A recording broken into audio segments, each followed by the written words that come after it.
கர்த்தருடைய பரிசுத்த நாமத்திற்கு ஸ்தோத்திரம். இந்த நாளிலேயும் கர்த்தருடைய வசனத்தை தியானிக்கும்படியாய் கர்த்தர் அடியனுக்கு பாராட்டின தயவுக்காய் கர்த்தர் நன்றியோடு கூட துதிக்கிறேன், ஸ்தோத்திரிக்கிறேன். இந்த நாளிலே நம்முடைய தியானத்துக்காக சங்கீதங்களின் புஸ்தகம் 3வது அதிகாரம் 4வது வசனம். சங்கீதம் 3:4. நான் கர்த்தரை நோக்கி சத்தமிட்டு கூப்பிட்டேன், அவர் தமது பரிசுத்த பர்வதத்திலிருந்து எனக்கு செவி கொடுத்தார். பாருங்க, இங்கே சங்கீதக்காரன் என்ன சொல்றாரு? நான் கர்த்தரை நோக்கி சத்தமிட்டு கூப்பிட்டேன், அவர் பரிசுத்த பர்வதத்திலிருந்து எனக்கு செவி கொடுத்தார்.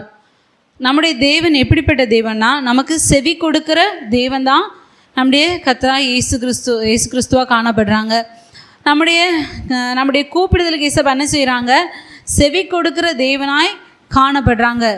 செவி கொடுக்கிற தேவன் கர்த்தர் செவி கொடுப்பார் அப்படின்னு சொல்லி தலைப்பில் தான் நம்ம இன்றைக்கி வசனத்தை தியானிக்க போகிறோம். நம்முடைய கூப்பிடுதலுக்கு கர்த்தர் செவி கொடுப்பார் அப்படிங்கிறத நம்ம இன்றைக்கி தியானிக்க போகிறோம். பார்த்திங்கன்னா சங்கீதக்காரன் நம்ம சங்கீதங்களின் புஸ்தகங்களை வாசித்து பார்த்தா அநேக வசனங்கள் சொல்லப்பட்டிருக்கிறது. சங்கீதக்காரன் சொல்கிறாரு, ஆண்டவரே நான் கூப்பிடுகையில் எனக்கு செவி கொடும், என் வார்த்தைகளுக்கு செவி கொடும், என்னை நோக்கி பார்த்து எனக்கு செவி கொடும், என் விண்ணப்பத்திற்கு செவி கொடும், சீக்கிரமாய் செவி கொடும், என் கூக்குரலுக்கு செவி கொடும், என் வழிகளை நான் விவரித்து காட்டும்போது எனக்கு செவி கொடும், என் ஜெபத்திற்கு செவி கொடும் அப்படி சொல்லி இன்னும் நிறைய வசனங்கள் சங்கீதக்காரன் சொல்கிறார். ஆண்டவரே எனக்கு செவி கொடும், செவி கொடும், செவி கொடும் அப்படி சொல்லி சங்கீதக்காரன் சொல்லிக்கிட்டே இருக்கிறாரு. செவி கொடுத்தல் அப்படின்னா என்ன அப்படின்னா, பார்த்தோன்னா கவனித்து கேட்குற ஒரு அனுபவம் தான் செவி கொடுத்தல். நம்ம என்ன ஒருத்தவங்க கிட்டே நம்ம ஒரு காரியத்தை பேசுகிறோம் அப்படின்னா அதை நம்ம பேசுகிறவங்க அதை கவனிச்சாதான் நம்ம பேசுகிறதுனால என்ன இருக்குது பிரயோஜனம். இப்போ நம்ம பிரசங்கம் பண்ணுறோம், இப்போ இந்த கிதியோன்ஸை குறித்து அவங்க சொன்னாங்க, இப்போ நம்ம அது நம்ம செவி கொடுத்து நம்ம அதை அதை கவனித்து கேட்டால் தான் அதனால் நமக்கு என்ன உண்டு? பிரயோஜனம் உண்டு. அவங்க பேசுனதுக்கும் பிரயோஜனம் இருக்குது. அதுபோல் நம்ம பேசுகிறத கர்த்தர் கேட்டால் தான் நம்ம பேசுறதுக்கு என்ன இருக்குது? பிரயோஜனம் இருக்குது. இல்லைன்னா ஏதோ சும்மா தானாக பேசிட்டு போனால் அதனால் யாருக்கும் எந்த பிரயோஜனம் இல்லை. அப்படி பேசிட்டு போடுறவங்கள பார்த்து நம்ம என்ன சொல்லுவோம்? என்ன இப்படி தனியாக பேசிட்டு போகிறாங்க, ஏதோ மனநலமை சரியில்லை போல். அதனால தான் என்ன செய்கிறாங்க பார்த்திங்கன்னா, நம்ம ரோட்டில் நிறைய பேரை பார்த்துருப்போம். அந்த மனநலமை பாதிக்கப்பட்டவங்க, பைத்தியமாக இருக்கிறவங்களெலாம் பார்த்திங்கன்னா ரோட்டில் என்ன செய்வாங்க? தானாகவே பேசிட்டு போவாங்க. அவங்க பேசுகிறது யாருமே என்ன செய்ய மாட்டாங்க? கேட்க மாட்டாங்க. அவங்க காரியமாக பேசினா கூட என்ன செய்ய மாட்டாங்க? யாருமே கேட்க மாட்டாங்க. அதுபோல் நம்ம பேசுகிறது கூட ஏதோ பேசிட்டு போகிற மாதிரி என்ன செய்திடக்கூடாது? நம்முடைய வாழ்க்கை காணப்பட்டுறக்கூடாது. சங்கீதக்காரன் சொல்கிறார், ஒவ்வொரு நேரமும் சொல்கிறார், ஆண்டவரே எனக்கு செவி கொடுங்க, ஆண்டவரே எனக்கு செவி கொடுங்க, நான் கூப்பிடும்போது எனக்கு செவி கொடுங்க. நான் இசப்பான்னு கூப்பிடும்போது இசப்பா என்ன செய்யணும்? நமக்கு செவி கொடுக்குற ஒரு அனுபவம் உடையவர்களாக நம்ம வாழ்க்கை என்ன செய்யணும்? காணப்பட வேண்டும். நம்ம பேசுகிற வார்த்தைகளுக்கு ஆண்டவர் என்ன செய்யணும்? செவி கொடுக்கணும். நம்ம அநேக நேரங்களை பார்த்தா நம்ம என்ன செய்கிறோன்னா, நம்ம ஒன் வே ஸ்பீச் மாதிரி தான். நம்ம பிரதர் அடிக்கடி சொல்லுவாங்க, ஃபோன் எடுத்துக்கிட்டு நம்ம மட்டும் பேசிட்டே இந்த ஆப்போசிட் சைட்லேருந்து எதுவும் யாரும் பேசலாம் என்ன செய்வோம்? ஹலோ ஹலோ ஹலோன்னு சொல்லி என்ன செய்வோம்? சத்தம் கொடுப்போம். கொஞ்சம் நேரம் ஆக என்ன செய்வோம்? கொஞ்சம் கூட்டி சொல்லுவோம். கடைசியில் என்ன செய்வோம்? கட் பண்ணிடுவோம். ஏன்னா ஆப்போசிட் சைடில் நமக்கு பதில் தர்றதுக்கு யாருமே இல்லை. அப்படிப்பட்ட விதத்தில் என்ன செய்யக்கூடாது? நம்முடைய வார்த்தைகள், நம்முடைய கூப்பிடுதல் இருக்கக்கூடாது. இப்போ பிள்ளைங்க இருக்காங்க, பிள்ளைங்க அம்மாவை கூப்பிட்றாங்க, அப்பாவை கூப்பிட்றாங்கன்னா உடனே அம்மா அப்பா என்ன செய்வாங்க? என்ன எதுக்கு கூப்பிட்ட அப்படின்னு சொல்லி என்ன செய்வாங்க? கேட்பாங்க. அது யாராக இருந்தாலும் நம்ம என்ன செய்வோம்? கூப்பிடுறோம். இப்போ ஒருத்தவங்க வெளியே நின்று கூப்பிட்றாங்க, பிரதர் சிஸ்டர் அப்படின்னு கூப்பிட்டா என்ன செய்வோம்? நம்ம ஓடி போய் என்ன அப்படின்னு சொல்லி கேட்போம். ஆனால் வேறு ஏதோ ஒரு பேர் சொல்லி கூப்பிட்டா என்ன செய்ய மாட்டோம்? யாரையோ கூப்பிட்றாங்கன்னு சொல்லிட்டு நம்ம என்ன செய்வோம்? நம்ம காரியத்தை பார்த்துட்ருப்போம். அதுபோல் அநேக நேரங்கள் நம்ம என்ன செய்கிறோம்? தேவன் நம்மளுக்கு செவி கொடுக்குற விதத்தில் நம்ம என்ன செய்கிறதில்ல? தேவனை கூப்பிடுகிறதில்ல. நம்ம என்ன சொல்லுவோம்? நான் எவ்வளவோ கூப்பிட்டு பார்த்துட்டேன், இசப்பா கிட்டே எவ்வளவோ கேட்டுட்டேன், ஆனால் எனக்கு என்ன செய்யலை? பதில் செய்யவே இல்லை, இசப்பா என் ஜெபத்தை கேட்கவே இல்லை அப்படின்னு சொல்லி நிறைய சூழ்நிலைகள் நம்ம சொல்லுவோம். அதற்கு காரணம் என்னென்னா, தேவன் செவி கொடுக்குற விதத்தில் நம்ம என்ன செய்யலை? கூப்பிடலை அப்படிங்கிறது தான் அதற்கு காரணம். இப்போ நம்ம பாருங்கள், இப்படி நம்ம ஆண்டவர் நம்முடைய எல்லா காரியங்களுக்கும் ஆண்டவர் செவி கொடுக்கணும் அப்படின்னா நம்முடைய ஜெபத்தின் அனுபவத்தை தான் இது காண்பிக்க. விண்ணப்பம், ஜெபம், ஸ்தோத்திரம் இது எல்லாமே பார்த்திங்கன்னா ஜெபங்கிற ஒரு இதோட ஒரு ஃபேமிலியாக சேர்ந்த வார்த்தைகளாக தான் இதெல்லாம் காணப்படுது. விண்ணப்பம், வேண்டுதல் இது எல்லாமே ஒரே அர்த்தம் போல், சின்ன சின்ன வேரியேஷனில் ஆனால் ஒரே மீனிங் உள்ளது போல தான் இது என்ன செய்து காணப்படுகிறது.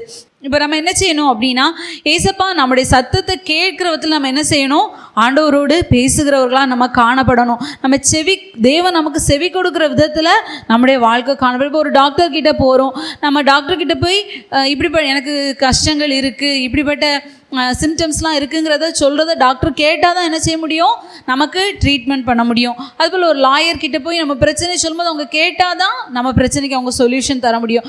இது போல தான் தேவன் கேட்கிற விதத்தில் நம்ம என்ன செய்யணும், பேசணும். தேவன் கேட்காத, செவி கொடுக்காத விதத்தில் நம்முடைய ஜெபம் காணப்படக்கூடாது.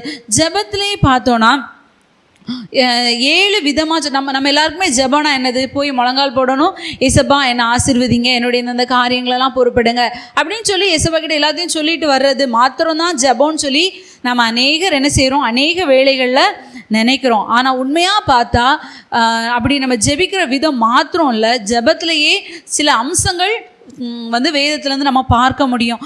பார்த்திங்கன்னா, நம்முடைய கண்ணீர் ஒரு ஜெபமாய் காணப்படுகிறது. நம்முடைய வாழ்க்கையில் நம்ம சில சூழ்நிலைகளை பார்த்திங்கன்னா நமக்கு வார்த்தையே இருக்காது. ஒரு பிரச்சனையின் மத்தியில் ஒரு வார்த்தையை நம்ம சொல்லி நம்மளால் நினைச்ச முடியாது, ஜெபிக்க முடியாது. மனசு ஃபுல்லாக எப்படி இருக்கும், பாரத்தால் நிறைஞ்சிருக்கும். அந்த நேரம் நம்ம கண்ணிலேருந்து வெறும் கண்ணீர் மாத்திரம்தான் வரும். அப்போ நம்ம நினைப்போம், நான் அழுதுட்டு தானே இருக்கேன், ஏசப்பா கிட்ட கூட நான் என் கஷ்டத்தை சொல்லலையே அப்படின்னு சொல்லி சில வேளை நம்ம நினைக்கலாம். ஆனால் உண்மை என்னென்னா, அந்த கண்ணீர் கூட சில வேளையில் என்னவா காணப்படுதான், ஜெபமாய் காணப்படுது.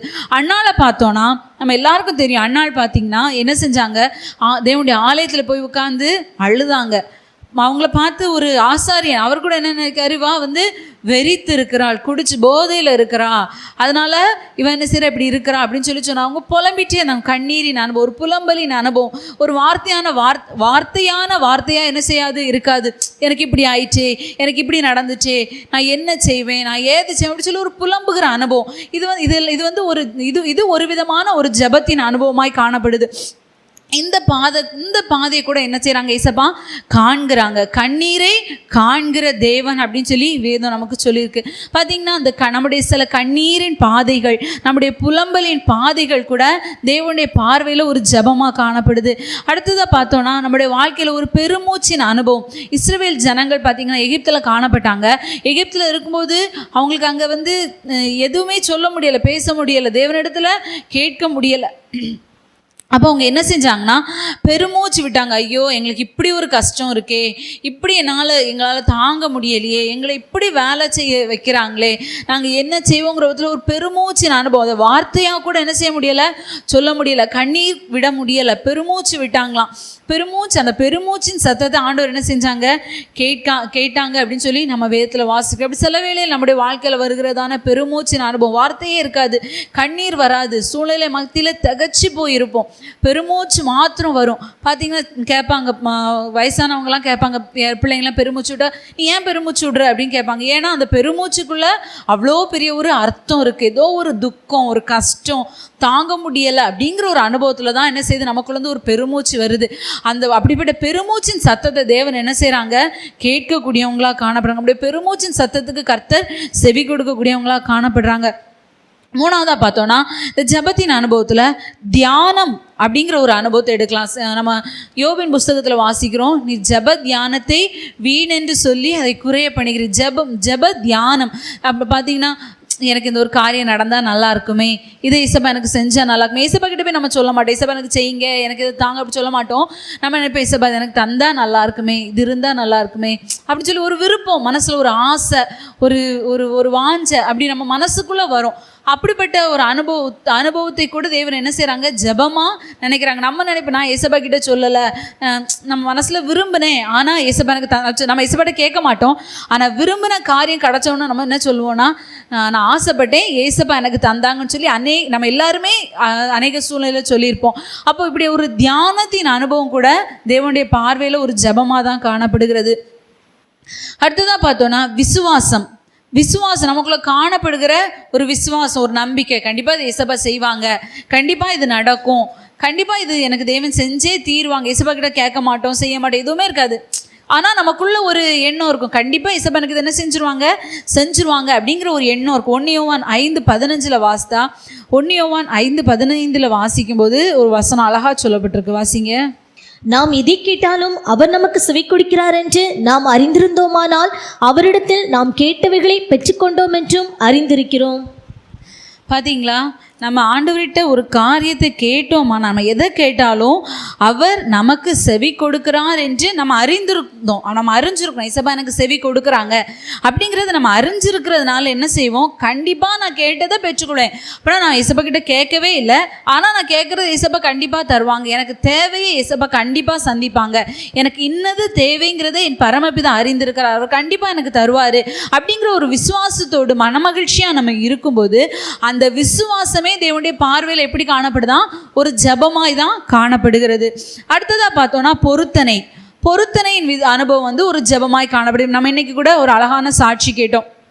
பார்த்தீங்கன்னா அவங்க கடனில் இருந்தவங்க, அவங்களால முடிஞ்சது எவ்வளோ கஷ்டம் வந்தாலும் ஆண்டவருக்காக அந்த ஒரு பைபிளுக்காக 50 ரூபா எடுத்து வைப்பேன், இன்னும் ஆண்டவர் அவங்களுடைய கஷ்டங்கள் எல்லாம் மாற்றினாங்க. இதே போல் அநேக சாட்சிகள் நம்ம கேட்கலாம். பாருங்கள், கர்த்தருக்கு நம்ம ஒரு காரியத்தை பொருத்தனை பண்ணும்போது அந்த பொருத்தனை நிமித்தம் ஆண்டவர் என்ன செய்கிறாங்க, அந்த காரியத்தை செய்கிறாங்க. அது ஒரு ஜபமாக காணப்படுது. நம்ம ஆண்டவர் எனக்கு செய்யுங்கன்னு கேட்கல, இசப்பா நீங்கள் எனக்கு இதை செஞ்சிங்கன்னா நான் இதை செய்வேன், நான் இவ்வளோ நேரம் ஜெபம் பண்ணுவேன், நான் இவ்வளோ காணிக்கை கொடுப்பேன், நான் இந்த காரியத்தை கர்த்தருக்காக விடுவேன், இந்த காரியத்தை கர்த்தருக்காக செய்வேன் அப்படின்னு சொல்லி தனிப்பட்ட ஜீவியத்திலையும் நம்முடைய வாழ்க்கையிலையும் நம்ம என்ன செய்கிறோம், ஒரு பொருத்தனையின் அனுபவத்துக்குள்ளே நம்ம வரும்போது அதே ஆண்டவர் என்ன செய்கிறாங்க, ஒரு ஜபமாய் தேவன் பார்க்குறாங்க. அப்புறம் பார்த்திங்கன்னா தேவ சமூகத்தின் அனுபவத்தில் விழுந்து கிடக்கிற ஒரு அனுபவம். நம்ம பார்த்திங்கன்னா யோசுவா பைபிளில் நம்ம அநேக சம்பவங்கள் அதற்கு ஒப்பனையாக சொல்லப்பட்டிருக்கு. நம்முடைய தியானத்தில் கூட அது வரும். பார்த்திங்கன்னா தேவ சமூகத்தில் விழுந்து கிடக்கிற அனுபவம். அந்த நாட்களில் பார்த்திங்கன்னா சாம்பலில் என்ன செய்தாங்க, ரெட்டு உடுத்தி சாம்பலில் விழுந்து கிடந்தாங்க.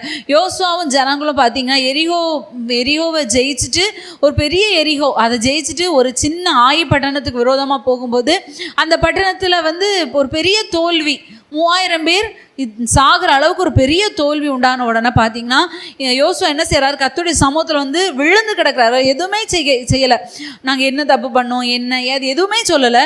ஆண்டோடைய சமூகத்தில் விழுந்து கிடந்தாங்க. விழுந்து கிடந்தப்போ ஆண்டவர் என்ன செஞ்சாங்க, காரியங்களை அவங்களுக்கு வெளிப்படுத்தி கொடுத்தாங்க. இப்போ நம்முடைய வாழ்க்கையிலையும் சில பிரச்சனை சூழ்நிலை மத்தியில் கர்த்தருடைய சமூகத்தில் இருந்தால் போதும்.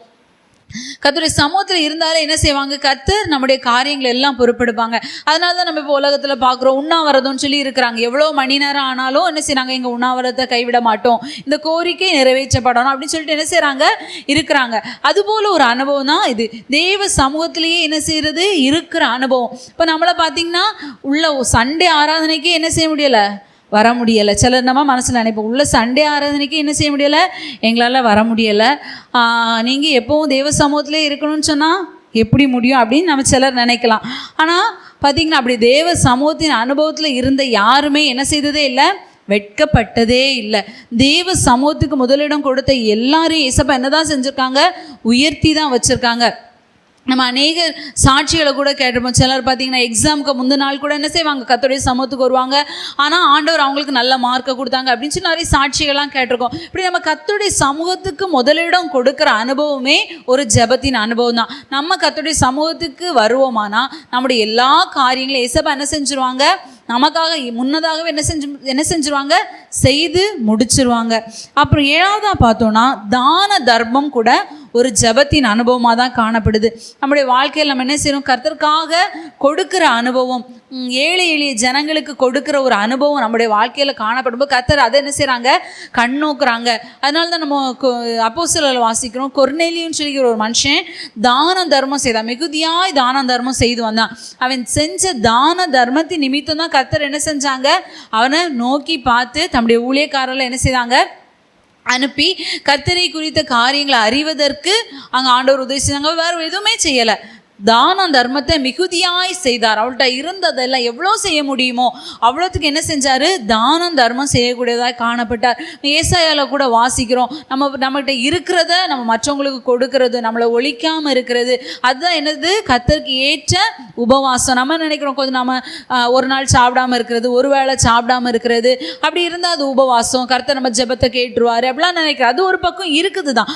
ஆனாலும் நம்ம என்ன மற்றவங்களுக்கு நம்ம இறங்கி உதவி செய்கிற ஒரு அனுபவம் கூட கர்த்தருடைய பார்வையில் ஒரு ஜெபமாய் தான் என்ன செய்து காணப்படுகிறது. இப்போ நம்முடைய வாழ்க்கையில் இப்படிப்பட்ட இந்த ஜெபத்தின் அம்சங்கள் நம்முடைய வாழ்க்கையில் என்ன செய்யணும் காணப்படும். வெறும் கர்த்தருடைய சமூகத்தில் உட்கார்ந்து சிலர் என்ன செய்வாங்கன்னா கர்த்தருடைய சமூகத்தில் உட்காந்துட்டு ஜெபிச்சுக்கிட்டே இருப்பாங்க. மணிக்கூர் கணக்கா எத்தனை மணிக்கு 2 மணி நேரம் 3 மணி நேரம் 4 மணி நேரம் போர் அடிக்காமல் என்ன செய்வாங்க ஜோம் பண்ணுவாங்க. அது ஒரு மேன்மையான அனுபவம் தான். ஆனால் அதை மட்டும் செஞ்சுட்டு இந்த அனுபவங்கள் வேறு எதுவுமே இல்லை அப்படின்னா அதனால என்ன இல்லை பிரயோஜனம் இல்லை. ஒரு பரிசேயன் கர்த்தருடைய சமூகத்தில் போய் ஜெபிச்சான், ஆலயத்தில் போய் ஜெபிச்சான். ஆண்டவர் அவனுடைய ஜெபத்துக்கு என்ன செய்யலை செவி கொடுக்கவே இல்லை. ஆனால் ஒரு ஆயக்காரன் அவன் வேறு ஒன்றுமே சொல்லலை, பாவியாகி என்மேல் கிருபையாயிரும். வேறு எந்த வார்த்தையும் சொன்னான்னு பைபிளில் சொல்லப்படல. பாவியாகி என்மேல் கிருபையாயிருன்னு சொல்லி சொன்னான். அந்த ஆயக்காரனுடைய ஜெபத்துக்கு தான் இயேசப்பா என்ன செஞ்சாங்க செவி கொடுத்தாங்க. அவன் தான் நீதிமான் ஆக்கப்பட்டவனா என்ன செய்தான் தன் வீட்டுக்கு போனான். அந்த பரிசேயன் பார்த்தீங்கன்னா நான் வாரத்தில் 2 நாள் உபவாசிக்கிறேன், அதை செய்கிறேன் இதை செய்கிறேன் என்னெல்லாம் சொன்னான். ஆனால் பார்த்தீங்கன்னா அவன் போகும்போது தேவனுடைய பார்வையில் ஒரு குற்றவாளியாக தான் என்ன செய்தான் போகக்கூடியவனாய் காணப்பட்டான். அவனுடைய ஜெபத்தினால எந்த ஒரு பிரயோஜனமே என்ன செய்யலை இல்லை. நம்முடைய வாழ்க்கையும் கூட அப்படிப்பட்ட அந்த ஒரு பரிசேயனுடைய வாழ்க்கை போல இல்லை, ஒரு ஆயக்காரனுடைய ஜெபத்தின் அனுபவத்தை போல நம்முடைய வாழ்க்கையும் தேவன் செவி கொடுக்குற அனுபவம் உடையவங்களாக என்ன செய்யணும் காணப்படணும். இந்த ஜெபத்தின் 7 அம்சங்கள் என்னெல்லாம்னா கண்ணீரின் அனுபவம் ஒரு ஜெபமாய் காணப்படுகிறது, பெருமூச்சின் அனுபவம் ஒரு ஜெபமாய் காணப்படுகிறது, தியானம் விரும்புவதை நம்ம நினைப்பதை தேவன் நம்ம ஆசைப்படுற தேவன் நமக்கு செய்கிறது ஒரு தியானம் ஒரு ஜெபமாய் காணப்படுகிறது, விசுவாசம் ஜெபமாய் காணப்படுகிறது, பொருத்தனையின் அனுபவம் ஜெபத்திற்குள்ள உள்ள ஒரு அனுபவமாய் காணப்படுகிறது, தேவ சமூகத்தில் விழுந்து கிடக்கிறது ஒரு ஜெபமாய் காணப்படுகிறது, தானம் தர்மம் செய்வது கூட என்னதான் காணப்படுதான் ஜெபமாய் காணப்படுது அப்படின்னு சொல்லி நம்ம பார்த்தோம். இன்றைக்கும் நம்ம பார்த்திங்கன்னா ஏசப்பா வேதத்துலேருந்து யார் யாருக்கு என்னென்ன சூழ்நிலையில் கர்த்தர் செவி கொடுத்தாங்க அப்படிங்கிறத தான் நம்ம தியானிக்க போகிறோம். நம்ம பார்த்தது போல் ஏசப்பாவை நோக்கி ஜெபித்த அனுபவங்கள் இருக்குது, தானாகவே கண்ணீரை பார்த்து ஏசப்பா செவி கொடுக்குறாங்க, அவங்களோட இக்கட்டான சூழ்நிலை அப்படி என்னென்ன காரியங்கள் சூழ்நிலை மத்தியில் ஏசப்பா செவி கொடுத்தாங்க அப்படிங்கிறத தான் நம்ம இன்றைக்கி தியானிக்க போகிறோம். முதலாவதாக பார்த்தோன்னா ஆகாரின் அனுபவத்தை குறித்து நம்ம எடுக்கலாம். ஃபஸ்ட்டு ஆதியாகமம் 21வது அதிகாரம் 14வது வசனத்தை வாசிக்கும் போது, ஆதியாகமம் 21:14 வாசிக்கும் போது, ஆபிரகாம் அதிகாலையில் எழுந்து அப்பத்தையும் ஒரு துருத்தி தண்ணீரையும் எடுத்து ஆகாருடைய தோளின் மேல் வைத்து பிள்ளையையும் ஒப்பு கொடுத்து அவளை அனுப்பிவிட்டான். அவள் புறப்பட்டு போய் பேர்சபாவின் வனாந்தரத்திலே அலைந்து திரிந்தாள். பார்த்தீங்கன்னா முதலாவது நம்ம என்ன எடுத்துக்கலாம்னா கைவிடப்பட்ட அல்லது துரத்தப்பட்ட அனாதையாக்கப்பட்ட ஒருவருக்கு கர்த்தர் என்ன செய்கிறாங்க செவி கொடுக்குறாங்க அப்படின்னு சொல்லி நம்ம எடுத்துக்கலாம். பார்த்தீங்கன்னா இந்த ஆகார் என்ன செய்கிறாங்க கணவனாரால் ஆபிரகாமால் என்ன செய்கிறாங்க துரத்தப்படுறாங்க. அவங்க அவ்வளோ நாள் என்ன செய்கிறாங்க அவங்க அடிமை பெண்ணாக அந்த வீட்டில் வாழ்ந்துட்டு இருந்தாங்க. ஆபிரகாமுக்கு குழந்தை இல்லைங்கும்போது ஒரு குழந்தை பாக்கியத்துக்கு எதுவாய் சாராள் அவளை ஒப்பு கொடுக்குறாங்க. அப்போ கூட இந்த ஆகார் என்ன செய்யலை முடியாது அப்படின்னு சொல்லாமல் ஒப்பு கொடுக்குறாங்க. ஒரு அழகான குழந்தை தேவன் கொடுத்தாங்க. அந்த குழந்தை கர்ப்பவதியாக இருக்கும்போதே இந்த ஆகார் என்ன செய்கிறாங்க அவங்க நாச்சியாரை விட்டு ஓடி போகிறாங்க. நாச்சியார் கொடுமையாக நடத்தினால என்ன செய்கிறாங்க ஓடி போகிறாங்க. ஓடி போகும்போது ஆண்டவர் சொல்கிறார் நீ போய் அடங்கி இரு. ஆண்டோடைய சத்தத்துக்கு கீழ்ப்படிந்து அடங்கி இருக்கிறாங்க. இப்போது மறுபடியும் ஒரு சிச்சுவேஷன் வருது. ஆபிரகாமுக்கும் சாராளுக்கும் யார் பிறக்கிறா ஈசாக்கு பிறக்கிறாங்க. அந்த ஈசாக்கை இந்த இஸ்மவேல் என்ன செய்கிறான் கேலி பண்ணுறான்னு சொல்லி சாரா என்ன செய்கிறா இவனை விரட்டி விடுங்க அப்படின்னு சொல்கிறா, அவளை அனுப்பி விடுங்க, இனி அவள் இங்கே என் பிள்ளை கூட இருக்கக்கூடாது அப்படின்னு சொல்லி இந்த சாராள் சொல்கிறா. சாராள் சொன்னோன்னா ஆபிரகாமுக்கு அது துக்கமாக இருக்குது. ஐயோ பிள்ளையை அனுப்பிவிட சொல்கிறாளே அப்படின்னு ஆண்டவர் சொல்கிறார் நீ ஒன்றும் துக்கப்படாத, அவனை அனுப்பிவிடு, நான் அவனையும் ஒரு பெரிய ஜாதி ஆக்குவேன். இப்போ பார்த்தீங்கன்னா இந்த ஆபிரகாம் என்ன செய்ய அதிகாலையில் இந்த ஆகாருடைய தோளில் என்னதையும் இந்த ஒரு துருத்தி தண்ணீரையும் அப்பத்தையும் கொடுத்துட்டு பிள்ளையும் கொடுத்து போன் அனுப்பி விட்டுற, வேறு எதுவுமே கொடுக்கல. அந்த பிள்ளைக்கு அடுத்தது அந்த பிள்ளைக்கு வாழ்வாதாரத்துக்கு கொஞ்சம் பணமோ பொருளோ இல்லை கொஞ்சம் ஆடு மாடை நீ கொண்டு போ, கொஞ்சம் வேலைக்காரங்களை கொண்டு போ, நீ இந்த இடத்துல போய் வாழ்ந்துக்க அப்படி சொல்லி எந்த ஒரு காரியமே என்ன செய்யலை கொடுக்கல. ஆகாரை நீ போன் அனுப்பி விட்டுட்டாரு. ஆகாரம் எதுவுமே சொல்லலை, எதுவும் பேசுனாங்களா எடுத்தாங்களா நமக்கு அது தெரியாது. ஆனால் அவங்க என்ன செஞ்சிட்டாங்க அந்த பிள்ளையை கூட்டிகிட்டு ஒரு துருத்தி தண்ணீர் கொஞ்சம் அப்பத்தையும் வாங்கிட்டு போயிட்டாங்க. போய் பெயர்சபாவின் வனாந்தரத்தில் அலைந்து திரிந்தாங்களா, வேறு எங்கே போகணும் அவங்களுக்கு தெரியலை. இப்போ பார்த்தீங்கன்னா ஒரு ஃபேமிலியில் பிரச்சனை வந்துட்டுனா பிள்ளைங்க என்ன செய்கிறாங்க உடனே என்ன பண்ணுறாங்க அம்மாவுக்கு கால் பண்ணி அம்மா நான் வீட்டுக்கு வர்றேன், ஹஸ்பண்ட் நினச்சிட்டார் அடிச்சிட்டாரு திட்டாங்க, மாமியார் பிரச்சனை பண்ணுறாங்க, என்னால் இந்த வீட்டில் ஒரு நிமிஷம் கூட இருக்க முடியாதுன்னு சொல்லிட்டு என்ன செய்கிறாங்க, உடனே அம்மா வீட்டுக்கு வந்துடுறாங்க. ஆனால் அந்த ஆகாருக்கு பார்த்தீங்கன்னா வருவதற்குரிய எந்த ஒரு வீடுமே இல்லை. அவங்களுக்கு அம்மா வீடும் இல்லை, அவங்க இருந்த சொந்த ஊருக்கும் அவங்களால போக முடியலை. ஒரு வனாந்திரமான ஒரு பெயர்சபாங்கிற ஒரு இடத்துல அலைந்து திரியிறாங்க. அவங்களுக்கு ஆதரவு கொடுப்பதற்கும் யாருமே இல்லை. சரி, ஒரு பிள்ளையோடி அலையிறாளே, இவள் நம்ம இந்த இடத்துல தங்கிக்கட்டும் அப்படின்னு சொல்லி அவளுக்கு ஆதரவு கொடுப்பதற்கும் யாருமே இல்லை. அந்த வனாந்திரமான இடத்துல இவங்க அலைந்து திரியிறாங்க. எங்கே போக என்ன செய்ய எதுவுமே தெரியாமல் அங்கே எங்கேயா நடந்துக்கிட்டே இருக்காங்க. கொஞ்ச நேரம் கழிச்ச பிறகு அவங்க கையிலேருந்து தண்ணீரும் தீர்ந்து போச்சு. அங்கே என்ன செய்கிறாங்க, என்ன செய்யன்னு தெரியாமல் திகைச்சிட்ருக்காங்க. இந்த பெயர்சபா அப்படின்னா, பெயர்சபா அப்படிங்கிற வார்த்தைக்கு அர்த்தம் என்னன்னு சொல்லி பார்த்தீங்கன்னா 7 கிணறு அப்படின்னு சொல்லி தான் அதற்கு அர்த்தம். ஆணையிட்டு கொடுக்கப்பட்ட கிணறுகள் உள்ள ஒரு இடம் தான் பெயர்சபா. அங்கே 7 கிணறுகள் இந்த பெயர்சபாவில் இருந்தது. ஆனால் பார்த்தீங்கன்னா இந்த ஆகாருடைய கண்கள் திறக்கப்படாததுனால அவங்களால அந்த நீரூற்றுகளை என்ன செய்ய முடியல, காணவில்லை. திரும்பி கர்த்தர் அவருடைய கண்களை திறந்த போது தான் என்ன செய்தாங்க, அந்த நீரூற்றை பார்த்தாங்க அப்படின்னு சொல்லி நம்ம வேதத்தில் வாசிக்கிறோம். பார்த்திங்கன்னா இப்போ இவங்க அலைந்து திரியிறாங்க. வாழ்வதற்கு பிள்ளைக்கு எதுவுமே இல்லை. இருந்த தண்ணி வெறும் சாப்பாடும் தண்ணியும் குடிச்சு வாழலான்னா அது கூட இல்லை. அது வாங்குவதற்குரிய பொருளும் இல்லை.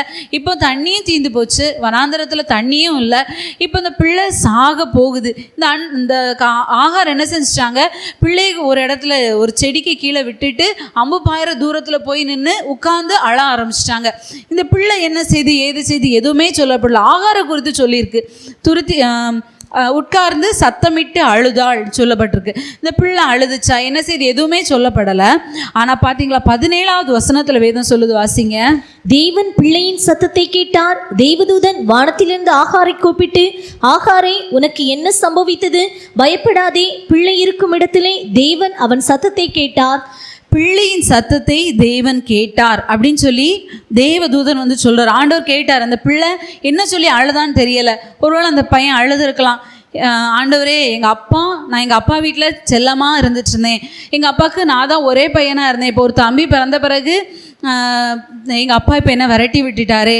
நான் எங்கள் அப்பா வீட்டில் சந்தோஷமாக வாழலான்லாம் இருந்தேன். எங்கள் அப்பா என்னை இப்போ விரட்டி விட்டாங்களே. அப்பா தான் எனக்கு எல்லாம் இருந்தேனே, எங்கள் அப்பா என்ன விரட்டி விட்டுட்டாங்களே. இப்போ அப்பா இல்லாமல் நான் வராந்தரத்தில் அலைகிறேனே. இப்போ தண்ணி இல்லை, நான் சாக போகிறேன். சாக போகிற சூழ்நிலையில் கூட எங்கள் அம்மா என் கூட இருக்காமல் என்னை விட்டுட்டு அவங்களும் தள்ளி போயிட்டாங்களே அப்படின்னு சொல்லி இந்த பையன் என்ன செஞ்சுருக்கலாம், அழுதுருக்கலாம். வேறு எதுவுமே என்னால் சொல்ல முடிஞ்சிருக்காது. அம்மாவும் இல்லை, அப்பாவும் இல்லை, நான் அனாதை ஆக்கப்பட்டுட்டேனே. ஆனால் வேதத்தில் பார்த்தீங்கன்னா ஆகார குறித்து தான் சொல்லப்பட்டிருக்கு. ஆனால் அந்த பிள்ளையின் சத்தத்தை கர்த்தர் கேட்டார்னா இந்த பிள்ளை என்ன சொல்லி அழுதான்னு தெரியல. ஆகார் அழுதாங்க, ஐயோ என் பிள்ளை சாக போகுது, நான் என் பிள்ளை சாகதை பார்க்க மாட்டேன்னு ஆகார் அழுதாங்க. ஆனால் அந்த பிள்ளை நினச்சிருக்கோம், எனக்கு அப்பாவும் இல்லை அம்மாவும் இல்லை, சாக போகிற நேரத்தில் கூட என் கூட யாருமே இல்லை, நான் ஒரு அனாதையாக சாக போகிறேன், அம்மா அப்பா இருந்தும் நான் அனாதையாக சாக போகிறேனேன்னு சொல்லி இந்த பிள்ளை அழுதுருக்கலாம். ஆனால் பார்த்தீங்களா கர்த்தர் அந்த பிள்ளையோட சத்தத்தை கேட்டார். நீ அழாத அப்படின்னு சொல்கிற விதத்தில் ஆண்டவர் என்ன செய்தார், ஆகார்கிட்ட போய் சொன்னாங்க, உன் பிள்ளைய நான் ஒரு பெரிய ஜாதி ஆக்குவேன் அப்படின்னு சொல்லி ஆண்டவர் சொன்னது மாத்திரம் இல்லை, அங்கே ஒரு நீரூற்று அவங்களுக்கு திறக்கப்பட்டது. அந்த நீரூற்றிலேருந்து அந்த பிள்ளை என்ன செய்ய தண்ணி குடித்து தன்னுடைய ஜீவனை திரும்ப பெற்றுக்கொள்கிற ஒரு அனுபவத்தை தான் நம்ம பார்க்குறோம். நம்முடைய வாழ்க்கையிலையும் சில வேளையில் நம்ம கைவிடப்பட்ட அனுபவத்தில் ஒரு அனாதையாக எல்லாரும் நமக்கு இருக்கலாம். சொந்தம் பந்தம், நமக்கு உறவினர்கள், பெற்றவங்க, கூட பிறந்தவங்க, ஊழியக்காரங்க, யார் வேணாலும் இருக்கலாம். ஆனால் யார் நம்ம கூட இருந்தாலும் சில சூழ்நிலைகள் நம்ம அனாதைகளை போல, துரத்தப்பட்டவங்களை போல, கைவிடப்பட்டவங்களை போல ஒரு வனாந்தரமான அனுபவத்தில் நம்ம வாழ்வதற்கு எல்லா சூழ்நிலையும் 7 கிணறுகள் இருந்த போதிலும் அந்த தண்ணீரை காண முடியாத ஒரு சூழ்நிலையில் நம்முடைய வாழ்க்கை காணப்படலாம். ஆனால் கர்த்தர் என்ன செய்கிறார், அந்த சிச்சுவேஷன் நம்மளை பார்க்கிறார், நம்முடைய சத்தத்தை கேட்கிறார். கண்ணீரை தேவன் காண்கிறார். அந்த இடத்துல காணப்பட்டு வெறும் கண்ணீர் தான். எதுவும் சொல்லி ஜெபிச்சாங்களானே என்ன செய்ய முடியாது, சொல்ல முடியாது. அந்த கண்ணீருக்கு கர்த்தர் என்ன செஞ்சாங்க, செவி கொடுத்தாங்க. அந்த பிள்ளை தனிமையாக இருந்தான். ஆகார் தனிமையாக இருந்தான். அவங்க வந்து ஒரு வயது வந்தவங்க. ஆகார் வந்து ஒரு தாய், ஒரு வயசு வந்தவங்க, அவங்க நிறைய சூழ்நிலைகளை கடந்து வந்தவங்க. ஆனால் அந்த பிள்ளை பார்த்தீங்கன்னா 13 வயசு பையன். அவனுக்கு என்ன இருந்திருக்கும், அப்பா வீட்டில் செல்லமாக வாழ்ந்தது மட்டும்தான் தெரிஞ்சிருக்கும். திடீர்னு ஒரு நாள் அவங்க அப்பா அவனை நீங்கள் போன் விரட்டி விட்டப்போ எப்படி இருந்திருக்கும் அந்த பையனுக்கு. அதுவே பெரிய வேதனையில் அந்த பையன் இருந்திருக்கலாம். பார்த்தீங்கன்னா ஆண்டவர் என்ன செய்தார், அந்த பிள்ளையின் சத்தத்தை கர்த்தர் கேட்டார். இதே போல தான் யாக்கோபும் பார்த்தீங்கன்னா கூடாரவாசி, குணசாலியும் கூடாரவாசியும். அவனுடைய அண்ணனாக்கி ஏசா கூட வனசஞ்சாரியாய் வனத்தில் வாழ்கிறவனாய் காணப்பட்டான். அந்த யாக்கோபு தன்னுடைய தகப்பன் வீட்டில் தாய்க்கு அருமையான மகனாக இருந்துட்டு இருந்தான். அம்மா கைக்குள்ளேயே இருக்கிற ஒரு பையனாக இருந்தான். ஒரு நாள் அவன் என்ன செய்ய, அவங்க அம்மா அப்பா வீட்டை விட்டு ஓடி போக வேண்டிய ஒரு சூழ்நிலை வந்துச்சு. அப்போ பார்த்தீங்கன்னா அவன் ஒரு தனிமையாக ஒரு இடத்துல இருக்கும்போது, தனிமையாக ஒரு இடத்துல தூங்கும்போது, அவன் வீட்டில் எவ்வளவோ செல்லமாக வளர்ந்துருக்கலாம், எவ்வளவோ ஆசீர்வாதமாக வாழ்ந்திருக்கலாம். இந்த வனாந்திரத்தின் அவன் பாதையில் நடந்து வரும்போது அந்த இருள் சூழ்கிற சூழ்நிலையில் என்ன செய்யணும், எப்படி தங்கணும், நான் எப்படி என்னை காப்பாற்றிக்கணும்னு கூட தெரியாமல் இருந்திருக்கலாம். ஆனால் பார்த்தீங்கன்னா அந்த இடத்துல அந்த யாக்கோபுக்கு கர்த்தர் துணையாக வந்து என்ன செஞ்சாங்க, பரலோக தரிசனத்தை அவனுக்கு கொடுக்கக்கூடியவராய் காணப்பட்டாங்க. நம்முடைய வாழ்க்கையில் நம்முடைய அழுகையின் சத்தத்திற்கு கர்த்தர் என்ன செய்கிறாங்க, செவி கொடுக்குறாங்க. அது மாத்திரம் இல்லை, 21:20 ஆதியாகமம் 21:20 வாசித்தா தேவன் பிள்ளையுடனே இருந்தார்னு சொல்லப்பட்டிருக்கு. வாசிங்க. தேவன் பிள்ளையுடனே இருந்தார், அவன் வளர்ந்து வனாந்திரத்திலே குடியிருந்து வில்வத்தையிலே வல்லவனானான். பார்த்தீங்கன்னா இவனோடு கூட தேவன் இருந்தார், பிள்ளையுடனே தேவன் இருந்தார். இது போல் யோசேப்பும் கூட பார்த்தீங்கன்னா துரத்தப்படுற, விற்கப்படுகிற, அனாதையாக்கப்படுகிற ஒரு அனுபவம். பெரிய குடும்பம். யோசேப்பை குறித்து எடுத்தால் ஒரு பெரிய குடும்பம். அவனுக்கு 11 சகோதரர்கள் இருக்கிறாங்க, அப்பா இருக்காங்க, அம்மாவோட அக்கா பெரியம்மா இருக்கிறாங்க, எல்லாரும் இருக்கிறாங்க. ஆனால் பார்த்தீங்கன்னா தனிமையாக ஒரு அடிமையாக விற்கப்படுகிற ஒரு சூழ்நிலையில் கர்த்தர் யோசேப்போடு இருந்தான்னு சொல்லி ஆதியாகமம் 39:2 வாசிக்கிறோம். யோசேப்போடு கூட கர்த்தர் இருந்தார். எந்த சிச்சுவேஷனில் நீங்கள் தனியாக்கப்படுறீங்களா, எனக்குன்னு யாருமே இல்லை, நான் தனிமையாக இருக்கேனே, என் கூட இத்தனை பேர் இருக்காங்க, என் கூட பிறந்த சகோதர சகோதரிகள் இருக்கிறாங்க, என்னை பெற்றவங்க இருக்கிறாங்க, எனக்குன்னு குடும்பம் இருக்குது, எனக்குன்னு கணவன் இருக்காங்க, மனைவி இருக்காங்க, பிள்ளைங்க இருக்கிறாங்க, எல்லாரும் இருந்தாலும் என் வாழ்க்கை தனிமையாக்கப்பட்டதாக இருக்கு, என் வாழ்க்கையில் ஒரு வெறுமை இருக்கு, என் வாழ்க்கை நான் எப்படி கடந்து போவேன், நான் எப்படி என்னால் வாழ முடியும், என்னால் என்ன செய்ய முடியும். நம்ம சில வேளையில் நம்ம என்ன செய்யலாம், கலங்கி திகைத்து நிற்கலாம். அப்படிப்பட்ட சூழ்நிலையில் ஒன்னே ஒன்று மாத்திரம் நினைங்க, கர்த்தர் உங்கள் கூட இருக்கிறார். அது வரைக்கும் உங்கள் கூட எல்லாரும் உங்களோடு இருக்கும்போது கர்த்தர் உங்கள் கூட இருக்காங்களான்னு சொல்ல முடியாது. ஆனால் யாருமே எனக்கு இல்லை அப்படின்னு ஒரு தனிமையாக்கப்பட்ட அனுபவத்தில் நினைங்க, கண்டிப்பாக கர்த்தர் என்னோடு கூட இருக்கிறார். அதற்கு இந்த 2 வசனமும் சாட்சி. பிள்ளையோடு கர்த்தர் இருந்தார், யோசேப்போடு கர்த்தர் இருந்தார். ஏன்னா அவங்க தனிமையாக்கப்பட்டிருந்தாங்க. அந்த இடத்துல கர்த்தர் அவங்களோடு கூட இருந்து அவங்களை ஆசீர்வதித்தார். அதுபோல் நம்முடைய வாழ்க்கையிலும் கைவிடப்படுகிற, துரத்தப்படுகிற, அனாதையாக்கப்படுகிற, தனிமையாக இருக்கிற அனுபவத்தில் கர்த்தர் நம்மளோடு கூட இருப்பார். நம்முடைய கண்ணீரின் ஜெபத்திற்கு கர்த்தர் செவி கொடுக்கக்கூடியவராய் காணப்படுகிறார். ஹல்லேலூயா. அந்நாளில் தம் பாதம் அமர்ந்த அந்நாளின் ஜெபம் கேட்டார். அந்நாளில் தம் பாதம் அமர்ந்த அந்நாளின் ஜெபம் கேட்டார். அநாதையாய் தவித்த அந்த ஆகாரின் துயதீத்தாம். அநாதையாய் தவித்த அந்த ஆகாரின் துயதீத்தார். உன்னத தேவன் உன்னுடன் இருக்க உள்ளமே கலங்காதே. உன்னத தேவன் உன்னுடன் இருக்க உள்ளமே கலங்காதே. சங்கீதம் 34:4 வாசிக்கும்போது, சங்கீதம் 34:4 வாசிக்கும்போது, நான் கர்த்தரை தேடினேன், அவர் எனக்கு செவி கொடுத்து என்னுடைய எல்லா பயத்துக்கும் என்னை நீங்களாக்கி விட்டார். தனிமையாக இருக்கும்போது நம்மளை ஒரு பெரிய பயம், ஒரு பெரிய திகில் நம்மளை சூழ்ந்து இருக்கும். அந்த சூழ்நிலையில் என்ன நடக்கும் அப்படிங்கிற அனுபவத்தில் கவலையே படாதீங்க. கர்த்தர் என்ன செய்வாங்க, எல்லா பயத்துக்கும் நம்மளை நீங்களாக்கி விடுவிக்கும்படியாக என்ன செய்வாங்க, நம்முடைய எல்லா ஜெபத்துக்கும் செவி கொடுக்கக்கூடியவராய் இயேசப்பா நம்ம கூடவே இருப்பாங்க. ஹல்லேலூயா. 2வதாக பார்த்தோன்னா, நம்ம வேதத்துலேருந்து எடுத்துக்கிட்டால் யாருடைய கூப்பிடுதலுக்கு கர்த்தர் செவி கொடுக்குறாங்க அப்படின்னு சொல்லி பார்த்தீங்கன்னா, தங்களுடைய குறைவை உணர்ந்து தங்களுடைய சிறையிருப்பு மாறும்படியாய் அல்லது சிதறடிக்கப்பட்ட நிலைமை மாறும்படியாய் கர்த்தரை நோக்கி கூப்பிடுகிறவர்களுக்கு கர்த்தர் செவி கொடுப்பார். அதாவது தங்களுடைய குறைவுகளை உணர்ந்து, நான் செஞ்சது தப்பு அப்படிங்கிறத உணர்ந்து அந்த தவறுனால உண்டாகின சிறையிருப்பு மாறுவதற்கு கர்த்தரை நோக்கி கூப்பிடும்போது கர்த்தர் என்ன செய்வாங்க, நமக்கு செவி கொடுப்பாங்க. 2 சிச்சுவேஷன் இது பைபிளில் இருக்குது. நெகேமியாவின் புஸ்தகம் 1ஆம் அதிகாரம் 5 நம்ம வாசித்தா வேதத்தில் நம்ம வாசிக்க முடியும். நெகேமியா 1:5 வாசிங்க. பரலோகத்தின் தேவனாகிய கர்த்தாவே, உம்மில் அன்பு கூர்ந்து உம்முடைய கற்பனைகளை கைக்கொள்கிறவர்களுக்கு உடன்படிக்கையையும் கிருபையையும் காக்கிற மகத்துவமும் பயங்கரமுமான தேவனை, உமது அடியாராகி இஸ்ரவேல் புத்திரருக்காக இன்று இரவும் பகலும் உமக்கு முன்பாக மன்றாடி இஸ்ரவேல் புத்திரராகிய நாங்கள் உமக்கு விரோதமாக செய்த பாவங்களை அறிக்கையிடுகிற அடியேனுடைய ஜெபத்தை கேட்கிறதற்கு உம்முடைய செவி கவனித்தும் உம்முடைய கண்கள் திறந்தும் இருப்பதாக. நானும் என் தகப்பன் வீட்டாரும் பாவம் செய்தோம்.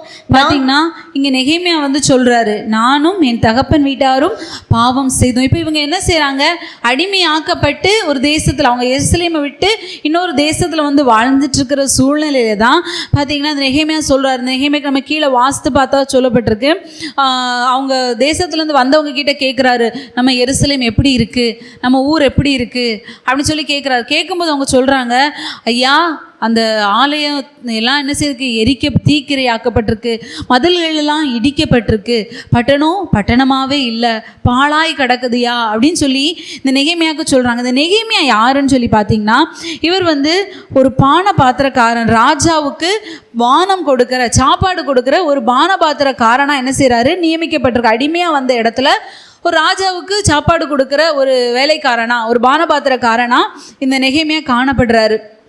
இப்போ இந்த வார்த்தைகளை கேட்ட உடனே நெகேமியாவுக்கு ரொம்ப வருத்தமாக இருக்குது. ஐயோ, மகா தீங்கி நிந்தியை அனுபவிக்கிறாங்க, எங்கள் எருசலேமில் அலங்கம் இடிக்கப்பட்டுட்டு அது வாசல்கள் எல்லாம் அக்கினியால் சுட்டரிக்கப்பட்டு பாழாக கிடக்குதே அப்படின்னு சொல்லிட்டு அவருக்கு ஒரே அங்கலாய்ப்பு. என் தேசம் இப்படி இருக்குது, நான் இங்கே நல்லா இருக்கேன், ஏன் தேசம் அங்கே இருக்குது கஷ்டப்படுது, என் ஜனங்கள் அங்கே கஷ்டப்படுறாங்க, பாதி பேர் இங்கே கொள்ளையாக வந்துட்டாங்க, கொஞ்சம் பேர் அங்கே மீதியாக இருக்கிறாங்க, அவங்கெல்லாம் கஷ்டப்படுறாங்களே, என் பட்டணம் கட்டப்படணுமேன்னு சொல்லிட்டு இவருக்கு பெரிய ஒரு அங்கலாய்ப்புனால இவர் என்ன செய்றாரு, துக்க முகமா இருக்கிறாரு. ராஜா இவரை பார்த்து கேட்குறாங்க. 2ஆவது அதிகாரத்தில் நம்ம வாசிக்கிறோம். 2ஆம் அதிகாரம் முழுசுமே பார்த்தீங்கன்னா அங்கே நம்ம வாசிக்க முடியும். இவர் துக்கமாக இருக்கிறாரு. துக்கமாக இருந்தோன்னே ராஜா கேட்குறாங்க, நீ துக்க முகமாக இருக்கிறது என்ன, உனக்கு வியாதி இல்லையே, இது உன் மனசில் இருக்கிற துக்கமே ஒழிய வேறொன்றும் அல்ல அப்படின்னு சொல்லி சொல்கிறாரு. இது கேட்டவுடனே இந்த நெகேமியாவுக்கு ஒரு பயம் உண்டாயிடுச்சு. ஐயோ, ராஜா எப்படி கேட்காரு, நம்ம என்ன சொல்ல முடியும் அப்படின்னு சொல்லி ஒரு பயம். ஆனாலும் என்ன செய்கிறாரு, ராஜாவை நோக்கி அவர் சொல்கிறதுக்கு முன்பாக நெகேமியா 2ஆவது அதிகாரம் 3ஆவது வசனம். ராஜாவை நோக்கி, ராஜா என்றைக்கும் வாழ்க, என் பிதாக்களின் கல்லறைகள் இருக்கும் ஸ்தலமாகிய நகரம் பாழானதும் அதன் வாசல்கள் அக்கினியால் சுட்டரிக்கப்பட்டதுமாய் கிடக்கும்போது நான் துக்கமுகத்தோடு இராதிருப்பது எப்படி என்றேன். 4வது வசனம். அப்பொழுது ராஜா என்னை பார்த்து, நீ கேட்கிற காரியம் என்ன என்றார். அப்பொழுது நான் பரலோகத்தின் தேவனை நோக்கி ஜெபம் பண்ணி. பார்த்தீங்கன்னா இங்கே ராஜா கேட்ட உடனே இவர் பயந்து போய் சொல்கிறாரு, என்னுடைய பிதாக்களின் கல்லறை இருக்கிற என்னுடைய அந்த நகரம் பாழாய் போயிடுச்சு, வாசலெல்லாம் அக்னியால் சுட்டரிக்கப்பட்டுட்டு அப்போ எப்படி நான் சந்தோஷமாக இருக்க முடியும் அப்படின்னு சொல்லி கேட்குறாரு. நம்முடைய குடும்பம் பாழாக்கப்பட்ட ஒரு அனுபவத்தில் இருக்கும்போது நம்மளால் சந்தோஷமாக இருக்க முடியுமா? நம்முடைய குடும்பத்தில் ஒரு பிரச்சனை, ஒரு கஷ்டம், நெருக்கம், இனி நம்ம குடும்பம் வாழவே முடியாது, குடும்பம் தழைக்கவே செய்யாது, குடும்பமே அழிஞ்சு போயிடும் அப்படிங்கிற ஒரு சூழ்நிலை வரும்போது என்ன செய்ய முடியாது, நம்ம ஆசீர்வாதமாக இருந்தால் கூட நம்மளால் என்ன செய்ய முடியாது, சந்தோஷமாக இருக்க முடியாது. அதே போல் ஒரு சூழ்நிலை தான் அந்த நெகேமியாவுக்கு. இப்போ பார்த்தீங்கன்னா இந்த ராஜா கேட்டோன்னு இதை சொல்லிட்டு ராஜா கேட்குறாரு, சரி நீ என்ன கேட்குற என்கிட்ட, இப்போ உனக்கு இப்படி ஒரு காரியம், நீ துக்கமாக இருக்க, நான் அதுக்கு என்ன செய்யணும் அப்படின்னு சொல்லி ராஜா கேட்குறாரு. கேட்டோன்னு அந்த நெகேமியா என்ன செய்யலை, அது செய்யுங்க இது செய்யுங்கன்னு கேட்கல. முதல்ல என்ன செய்கிறாருன்னு பார்த்தீங்கன்னா, பரலோகத்தின் தேவனை நோக்கி ஜெபம் பண்ணினான். பரலோகத்தின் தேவனை நோக்கி என்ன செய்தாரு, ஜெபம் பண்ணாரு. ஆண்டவரே, நான் ராஜா கிட்ட சொல்ல போகிறேன், நீங்கள் காரியத்தை வாய்க்க பண்ணுங்க அப்படின்னு சொல்லிட்டு மனசில் ஒரு குட்டியாக ஒரு ஜெபம் பண்ணிட்டு ராஜா கிட்ட சொல்கிறாரு, உங்களுக்கு சித்தமானா என் ஊரை போய் நான் பார்க்க போகிறதுக்கு என்ன விடுங்க. வேறு எதுவும் கேட்கல, நீங்கள் எனக்கு அதை செய்யுங்க இதை செய்யுங்கன்னு கேட்கல, என் ஊரை போய் நான் பார்த்துட்டு வருவதற்கு என்ன விடுங்க. உடனே ராஜா கேட்குறாரு, சரி போயிட்டு வர எவ்வளோ நாள் ஆகும், குறிப்பிட்ட நாள் சொன்னோன்னே சரி போயிட்டு வான்னு சொல்கிறார். அடுத்தது தான் இவர் கேட்குறாரு, அதை நான் அலங்கத்தை சரி பண்ணுறதுக்கு எனக்கு என்ன செய்யணும், மரங்கள், ராஜாவுடைய வனத்திலிருந்து மரங்கள் வேணும், நான் போகும்போது என்னை தடை பண்ணாமல் இருக்கிறதற்கு ராஜா கிட்ட இருந்து உத்தரவான கடிதம் வேணும்னு கேட்டுட்டு போறாரு. ராஜா இதெல்லாம் கொடுக்குறாரு. இப்போ பார்த்தீங்கன்னா ஆண்டவர் இவருடைய ஜெபத்தை கேட்டதுனால இவர் தன்னுடைய குறைவுகள் எல்லாம் உணர்ந்து கர்த்தருடைய சமூகத்தில் அறிக்கையிட்டு அழுது, ஆண்டவரே நான் செஞ்சது தப்பு, எங்கள் குடும்பம் செஞ்சது தப்பு, என்னுடைய பிதாக்கள் செஞ்சது தப்பு, அதனால தான் நாங்கள் இன்னைக்கு சிறையாக்கப்பட்டிருக்கோம் அப்படின்னு சொல்லி அவர் கர்த்தருடைய சமூகத்தில் ஒப்பு கொடுத்துட்டு போனதுனால பார்த்தீங்கன்னா கர்த்தர் என்ன செய்தார், ராஜாவுக்கு முன்பாக காரியத்தை வாய்க்க பண்ணினார். அவங்களுடைய பட்டணம் என்ன செய்தது, அலங்கம் கட்டப்பட்டது, ஆலயம் என்ன செய்தது, கட்டப்பட்டது. 2வது அதிகாரம் 17வது வசனத்தை சொல்றாரு, நாம் இனி நிந்தைக்குள் இராதபடிக்கு எருசலேமின் அலங்கத்தை கட்டுவோம் வாருங்கள் என்று சொல்லி என் தேவனுடைய கரம் என்மேல் நன்மையாக இருக்கிறதையும் ராஜா என்னோட சொன்ன வார்த்தைகளையும் என்ன செய்தார், அவர்களுக்கு அறிவித்தேன் அப்படி சொல்றாரு. ஒரு நல்ல வேலையை செய்கிறதற்கு தன் கைகளை திடப்படுத்தினார்கள். அந்த ஜனங்கள் எல்லாரும் அந்த வார்த்தை கேட்டோம், எல்லாரும் சேர்ந்து என்ன செஞ்சாங்க, அலங்கத்தை கட்டினாங்க. நம்முடைய குடும்பம் பாழாக்கப்பட்டிருக்கலாம், நம்முடைய குடும்பம் சிறையிருப்பின் அனுபவத்தில், ஒரு சாபத்தின் அனுபவத்தில், சிதறடிக்கப்பட்ட அனுபவத்தில், எந்த ஒரு நன்மையுமே காணப்படாத அனுபவத்தில், அலங்கம் இடிக்கப்பட்டது போல உள்ள அனுபவத்தில் நம்முடைய குடும்பம் காணப்படலாம். ஆனால் பார்த்தீங்கன்னா கர்த்தர் என்ன செய்கிறாங்க, நம்முடைய குறைவுகளை நம்ம ஆண்டவரில் நம்ம அறிக்கையிட்டு நம்மை தாழ்த்தி கர்த்தருடைய சமூகத்தில் ஒப்பு கொடுக்கும்போது என்ன செய்கிறாங்க, நம்முடைய குடும்பங்களை தேவன் நன்மையை செய்கிறாங்க. நம்முடைய சொந்த ஜீவியமும் கூட சில வேளையில் என்ன பார்த்தீங்கன்னா ஆவிக்குரிய அனுபவம் இல்லாமல் கட்டப்பட்டவங்களா, ஆத்மாவில் ஒரு கட்டப்பட்ட அனுபவம், விடுதலையோடு தேவன் ஆராதிக்க முடியாது, விடுதலையோடு கர்த்தருடைய சமூகத்துக்கு வர முடியாது, வந்தா ஒரு சிறையிருப்பில், ஒரு ஏதோ கட்டப்பட்ட அனுபவத்தில் என்ன செய்வோம், அப்படியே இருக்கிற அனுபவத்தில் ஆவியில் நிரம்ப முடியாது, ஆவியானவருக்கு ஒப்பு கொடுக்க முடியாத ஒரு அனுபவத்தில் நம்ம காணப்படலாம். அதற்கு காரணம் ஒருவேளை நமக்குள்ள சில குற்றங்கள், குறைவுகள், மன்னிக்கப்படாத காரியங்கள் நமக்குள்ள இருக்கும். அப்போ நம்ம கர்த்தருடைய சமூகத்தில் வந்து முதல்ல தான் சொல்லுவாங்க,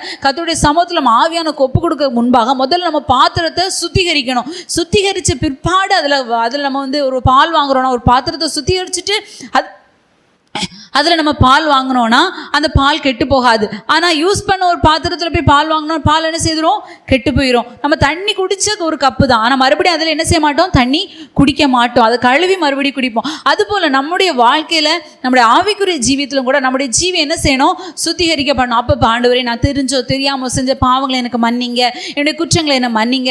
ஆண்டவர் தான் சொல்கிறாங்க, என் ஜனங்கள் தங்களை தாழ்த்தி என் முகத்தை தேடி தங்கள் பொல்லாத வழிகளை விட்டு திரும்பினால் அப்பொழுது நான் அவர்களுக்கு செவி கொடுத்து என்ன செய்ய, அவங்க தேசத்துக்கு சேமத்தை கொடுப்பேன். நம்ம கர்த்தருக்கு முன்பாக தாழ்த்தும் போது, தாழ்மைப்படும்போது இயேசப்பா என்ன செய்வாங்க, நம்முடைய சிறையிருப்பின் அனுபவத்தை மாற்றுவாங்க. தானியேல் புஸ்தகத்தில் கூட 9வது அதிகாரம் 20வது வசனத்தில் வாசித்து அங்கே கூட என்ன சொல்ல, தானியேல் ஜெபிக்கிறாரு, நானும் என் தகப்பன் வீட்டாரும் பாவம் செய்தோம்னு சொல்லி ஜெபிக்கும் போது தான் ஆண்டவர் என்ன செய்யறாங்க, தரிசனம் கொடுக்குறாங்க. குறிப்பிட்ட காலங்கள் என்ன செய்யணும், நீங்க இருக்கணும், அதற்கு பிற்பாடு உங்க சிறையிருப்பு மாறும் அப்படின்னு சொல்லி 7 வாரங்கள் 70 வாரங்கள் அப்படி சொல்லி ஆண்டவர் காரியங்கள் அவங்களுக்கு வெளிப்படுத்தி கொடுக்குறாங்க.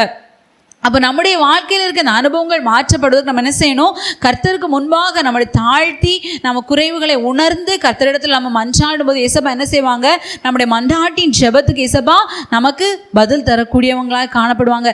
சங்கீதக்காரன் கூட சொல்றார், 39:12 சொல்றாரு, ஆண்டவரே என்னுடைய விண்ணப்பத்திற்கு மௌனமா இராதேயும். நம்ம எவ்வளவோ அழுது கெஞ்சி கூத்தாடி இயேசப்பா கிட்ட எந்த பதிலுமே வரலன்னா என்னதுல பிரயோஜனமே இல்லை.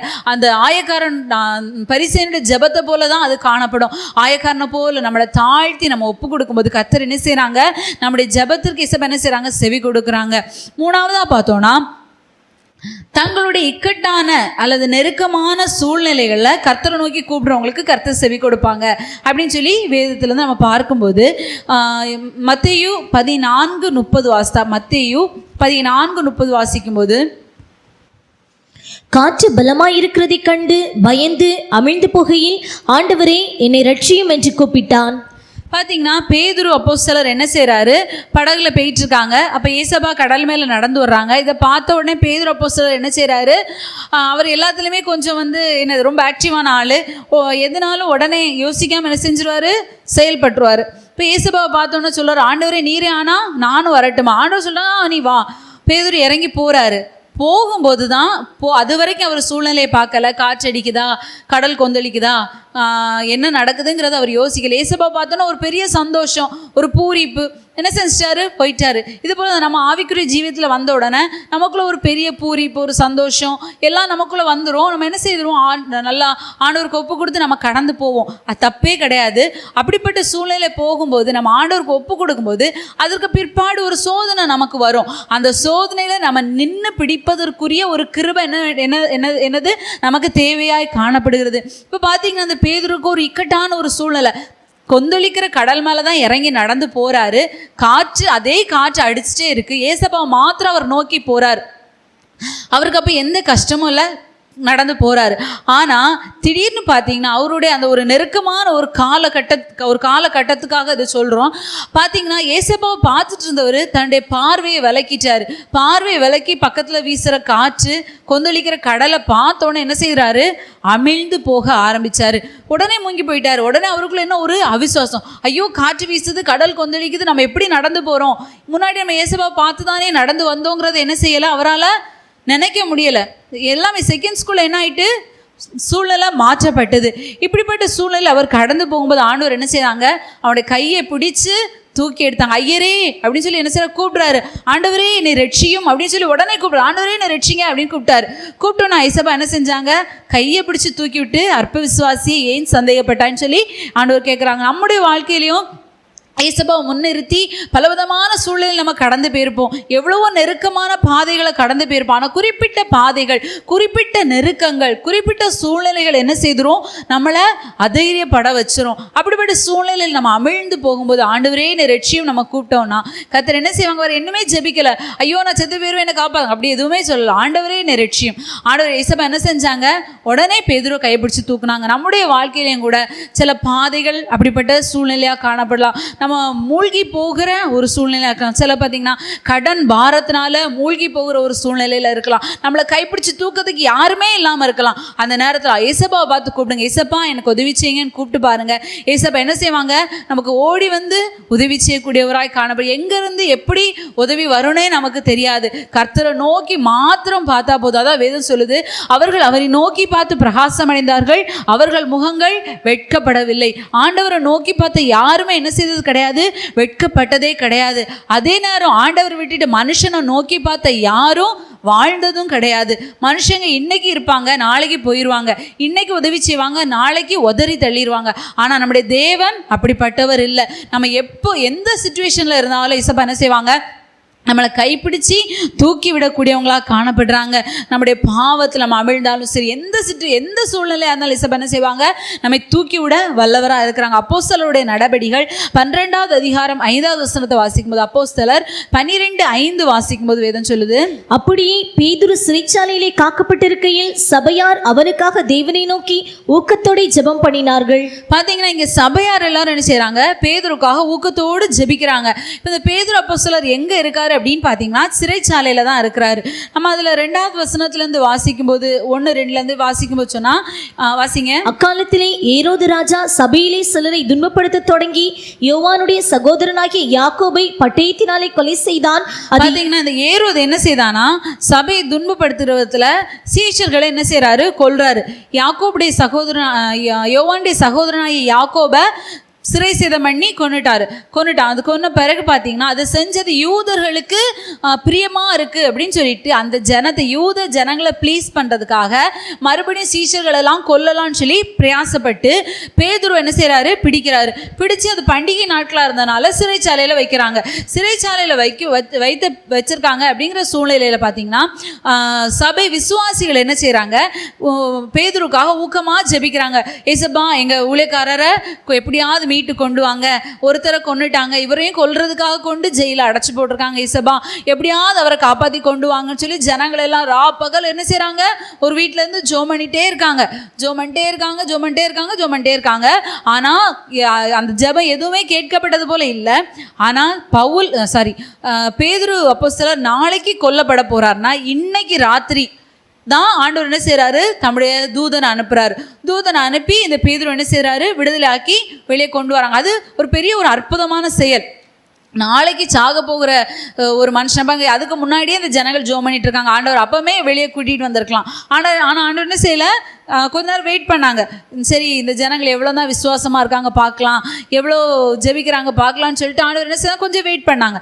பிறகு இந்த முந்தின நாள் ஆண்டவர் என்ன செய்கிறாங்க, இவரை விடுதலையாக்கி கொண்டு வராங்க. கொண்டு வந்து இவர் வீட்டில் கதவை தட்டின பிறகு கூட என்ன செய்யலை, யாரும் ஊக்கமாக தான் ஜெபம் பண்ணாங்க, விசுவாசத்தோடு தான் ஜெபம் பண்ணாங்க. ஆனால் அந்த காரியம் சம்பவித்ததை அவங்களால என்ன செய்ய முடியலை, ஏற்றுக்கொள்ள முடியலை. கதவு தட்டுற சத்தத்தை கேட்டு ரோதிங்கிற பெண் ஓடி போய் பார்த்துட்டு வந்து அந்த பெண்ணும் கதவை திறக்கலை. வந்து என்ன சொல்கிறா, உள்ளே இருக்கவங்க கிட்ட சொல்கிறா. எல்லாரும் சொல்கிறாங்க, நீ பிதற்றுகிறா, உனக்கு அவருக்காக ஜெபம் பண்ணி அவர் வெளியே வந்துச்சாருங்கிற ஒரு எண்ணம் உனக்கு வந்திருக்கு, அவர் வரமாட்டார். விசுவாசத்தோடு ஜெபம் பண்ணுறவங்க சொல்கிற வார்த்தை, அவர் என்ன செய்ய மாட்டார், வருவதற்கு வாய்ப்பு இல்லை அப்படின்னு சொல்லி எல்லாரும் அவிசுவாசத்தோடு இருக்காங்க. ஆனால் பார்த்தீங்கன்னா திருப்பி எல்லாரும் வந்து பேதுருவை பார்த்தோன்னே எல்லாருக்கும் பயங்கர ஒரு சந்தோஷம் உண்டாயிடுச்சு. பேதுருவை உள்ளே சேர்த்து கொண்டாங்க. இப்போ பார்த்தீங்கன்னா நம்முடைய வாழ்க்கையிலையும் கூட இப்படிப்பட்ட சூழ்நிலைகள், காரியம் நடக்காது, சாதிக்கவே முடியாது, இந்த பிரச்சனையை விட்டு நம்ம வெளியே வரவே முடியாது, இந்த நெருக்கத்துலேருந்து நம்ம மீட்கப்படவே முடியாது அப்படிங்கிற ஒரு அனுபவத்தில் நமக்காக ஜெபிக்கிற அனுபவத்தில் சபையாருடைய ஒரு ஜெபமும் கூட என்ன செய்யுது, நமக்கு உதவியாய் காணப்படுகிறது. சபையாரும் கூட என்ன செய்யணும், ஒருவருக்காக ஒருவர். அதனால தான் நிருபங்களை சொல்லிருக்கு, ஒருவருக்காக ஒருவர் என்ன செய்யணும், ஜெபம் பண்ணுங்கள், ஒருவர் குறைவுகளை ஒருவர் என்ன செய்யுங்க, சுமந்து கொள்ளுங்கள் அப்படி சொல்லப்பட்டிருக்கு. அதெல்லாம் எதுக்கு, ஒருவர் பாரத்தை ஒருவர் சுமந்து கொள்ளுங்கள். இப்போனா மற்றவங்களுக்கு ஒரு கஷ்டத்துக்கு நம்ம என்ன செய்யணும், தோள் கொடுக்குறவங்களா நம்ம என்ன செய்யணும், காணப்படணும். சபை ஜனங்கள் ஊழியர்களுக்காக ஜெபிக்கணும். ஊழியக்காரங்க மட்டும்தான் ஜனங்களுக்காக ஜெபிக்கணுமா? இல்லை, ஊழியக்காரங்களும் யாரு தான், எலியாவை குறித்து சொல்லப்பட்டிருக்கு, நம்மை போல பாடுள்ள மனுஷன்தான். பெரிய பெரிய காரியங்களை செஞ்சார், ஆனால் நம்ம போல பாடுள்ள மனுஷன்தான். இப்போ ஊழியக்காரங்களே தான் பாடுள்ள மனுஷங்க தான். அவங்களுக்காக என்ன செய்யணும், ஊழியக்காரங்களுக்காக தேவ ஜனங்கள் ஜெபிக்க வேண்டியது அவசியமாய் காணப்படுகிறது. இப்போ பார்த்தீங்கன்னா நம்முடைய ஜெபத்திற்கு தேவன் என்ன செய்கிறாங்க, பதில் கொடுக்குறாங்க. பார்த்தீங்கன்னா ஒரு இப்போ ஆண்டு ஞாபகப்படுத்தினால் சொல்கிறேன், நம்ம பிரதர் வந்து சிக்காக இருந்தாங்க, 2016 சிக்காக இருந்தாங்க. 17 பாதி வரைக்குமே வந்து என்னதான் இருந்தாங்க, சிக்காவே இருந்தாங்க. நவம்பர் மாதம்தான், இந்த டிசம்பர்லேருந்து அடுத்த நவம்பர் மாதம் தான் சோறுலாம் சாப்பிட்றதுக்கே ஸ்டார்ட் பண்ணாங்க. அவ்வளோ சிக்காக இருந்த சூழ்நிலையில் பார்த்தீங்கன்னா அவங்க எவ்வளோ ஜெபம் பண்ணாங்க அப்படிங்கிறத விட சபையார் வந்து என்ன செஞ்சாங்க, ஊக்கமாக என்ன செஞ்சாங்க, ஊழியக்காரங்களுக்காக ஜெபிச்சாங்க. பிரதர் சொல்லுவாங்க, நான் உயிரோடு இருக்கேன், உங்கள் ஜெபம் கேட்கப்படுது அப்படின்னா அதற்கு ஒரு அர்த்தம் என்ன, நான் ஜெபா பிரதர் உயிரோடு இருக்கிறாங்க அப்படிங்கிறதுக்கு அது ஒரு அடையாளம் அப்படின்னு சொல்லி சொன்னாங்க. பார்த்தீங்கன்னா அன்னைக்கு சபையார் ஜெபித்த ஜெபம் இன்னைக்கு அவங்கள ஒரு பலத்தோடு ஊழியத்தை அந்த நாட்கள் அவங்களால ஊழியம் செய்ய முடியாது, படி ஏறி இறங்க முடியாது, வண்டி ஓட்ட முடியாது, அவ்வளோ சிக்கா இருந்தாங்க. ஆனால் சபையாருடைய ஜெபத்தை ஏசப்பா என்ன செஞ்சாங்க, நாட்கள் தாமதித்தது. ஆனால் ஏசப்பா என்ன செஞ்சாங்க, கேட்டு பூரணமான சுகத்தை கொடுத்தாங்க. பிரதருக்காக ஜெபம் பண்ணவங்க ஒரு சிலர் இன்னைக்கு உயிரோடு இல்லை, ஆனால் பிரதர் ஏசப்பா என்ன செஞ்சிருக்காங்க, உயிரோடு வச்சிருக்காங்கன்னா சபையாருடைய ஜெபம் தான். சபையார் என்ன செய்யணும், ஊழியக்காரங்களுக்காக ஜெபிக்கணும், ஊழியங்களுக்காக ஜெபிக்கணும். எனக்கே கஷ்டம், எனக்கே பாடு, எனக்கே பிரச்சனை, எனக்காக ஜெபம் பண்ணவே எனக்கு டைம் இல்லை அப்படிங்கிற அனுபவத்தில் நம்ம எனக்கு நம்ம வாழ்ந்தோன்னா நமக்குரிய ஜெபத்துக்கு ஆண்டவர் பதில் கொடுக்கவே மாட்டாங்க, செவி கொடுக்கவே மாட்டாங்க.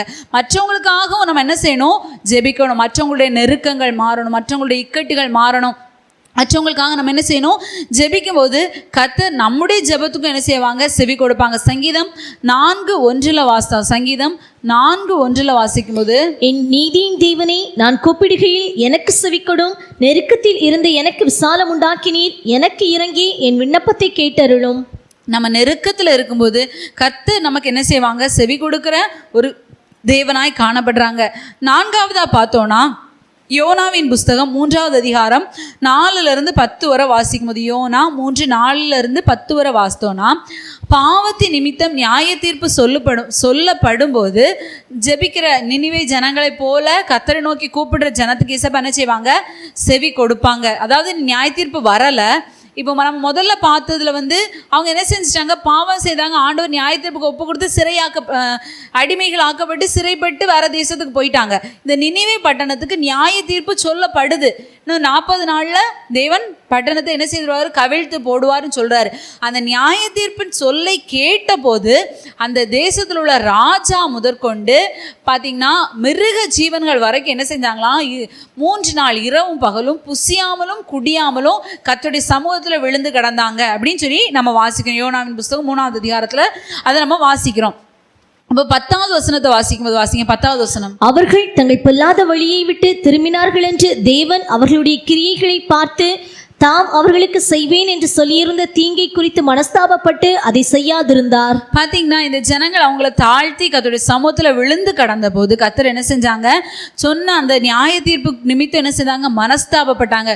சரி இவ்வளோ நல்ல ஜனங்களை போய் நம்ம அழைச்சிருவோம்னு சொல்லிட்டோமே அப்படின்னு சொல்லி ஆண்டவர் என்ன செஞ்சாங்க, மனஸ்தாபப்பட்டு அந்த ஜனத்தை என்ன செய்யலை, நியாய தீர்ப்புக்கு ஒப்பு கொடுக்கல.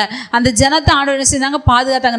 அழிவுக்கு 40 நாள் இருந்தது. ஆனால் அந்த ஜனங்கள் என்ன செய்தாங்க, துரிதமாக 3 நாட்கள் என்ன செஞ்சிட்டாங்க, கர்த்தருடைய சமூகத்திலே விழுந்து கிடந்துட்டாங்க. இப்போ நம்முடைய வாழ்க்கையிலையும் சில நம்முடைய பாவங்கள், சாபங்கள், நம்முடைய வாழ்க்கையில் கடந்து போக முடியாத ஒரு சூழ்நிலை, நம்ம செய்த தவறுக்கு ஒரு தண்டனை வரும். அது நமக்கே தெரியும், இது நான் செஞ்ச தப்புக்கு தான் இந்த தண்டனை எனக்கு வருது அப்படின்னு சொல்லி நம்ம மனசாட்சியை நமக்கு சொல்லி தரும். அப்படிப்பட்ட சூழ்நிலையில நம்ம கர்த்தருக்கு முன்பாக நம்மளை தாழ்த்தி இயேசுவுடைய சமூகத்தில் நம்ம விழுந்து கடந்தோம்னா, கர்த்தருடைய சமூகத்திலே நம்ம விழுந்து கடந்தோம்னா, இயேசு என்ன செய்வாங்க, நமக்கு மேலே வரஸ் பண்ணுவேன் அப்படின்னு சொல்லி அந்த நியாய தீர்ப்பு என்ன செய்வாங்க, மாற்றி மனஸ்தாபப்பட்டு என்ன செய்வாங்க, நம்மளை ஆசீர்வதிப்பாங்க. 5வதா பார்த்தோன்னா, வியாதி நேரத்தில் ஏசப்பாவை முழுமையாக நம்பி கூப்பிட்றவங்களுக்கு ஏசப்பா செவி கொடுப்பாங்க. மார்க்கு 10:46 வாசிக்கும். மார்க்கு 10:46 வாசிக்கும் போது, வியாதி நேரத்தில் ஏசப்பாவை முழுமையாக நம்பி, அறகுறையான விசுவாசம், முழுமையான விசுவாசத்தோடு கர்த்தரை நோக்கி கூப்பிட்டா கர்த்தர் என்ன செய்வாங்க, செவி கொடுப்பாங்க. வாசிங்க. பின்பு அவர்கள் எரிகோவுக்கு வந்தார்கள். அவரும் அவருடைய சீஷர்களும் திரளான ஜனங்களும் எரிகோவை விட்டு புறப்படுகிற போது, திமேயுவின் மகனாகிய பர்த்திமேயு என்கிற ஒரு குருடன் வழியருகே உட்கார்ந்து பிச்சை கேட்டு கொண்டிருந்தான். பார்த்தீங்கன்னா இங்கே பர்த்திமேயுன்னு சொல்லி ஒரு குருடன், அதுக்கு கீழே உள்ள வசனங்களெல்லாம் நம்ம வாசித்து பார்த்தா சொல்லப்பட்டுக்கு நமக்கு அது சம்பவம் தெரியும். அதனால் அதை வாசிக்க வேண்டாம். பார்த்தீங்கன்னா அந்த 46வது வசனத்துலேருந்தே அதில் சொல்லி இந்த பர்த்திமேயுங்கிற ஒரு குருடன் என்ன செய்கிறாரு, ஏசப்பா எரியோவுக்கு வந்துட்டு போகிறாங்க அப்படிங்கிறத கேள்விப்படும்போது அந்த பட்டணத்தில் பர்த்திமேயுங்கிற குருடன் பிச்சை கேட்டுட்டு இருக்கிறான். அப்போ அந்த வழியாக போகிறது யார் அப்படிங்கிறத கேட்கும்போது நசரேயனாகிய இயேசு போகிறார் சொல்லி அறிவிக்கப்பட்ட உடனே இந்த பர்த்திமேயு என்ன செய்றானா, தாவீதின் குமாரனே எனக்கு இறங்கும் சொல்லி சத்தமிட்டு கூப்பிடுறான். கூப்பிடும்போது போகிறவங்களாம் என்ன செய்கிறாங்க, சும்மா இரு, அவருக்கு எவ்வளோ வேலை இருக்குது, அவ்வளோ பிஸியாக போயிட்டு இருக்கிறாரு, எவ்வளோ வேற சுகமாக்க வேண்டியிருக்கு, பிச்சைக்காரன் தானே, சும்மா இங்கே இருன்னு சொல்லிட்டு அவனை என்ன செய்தாங்க, அதட்டினாங்க. ஆனால் இவன் என்ன செய்யலை, அந்த அதட்டல் சத்தம் எதையுமே கேட்கல.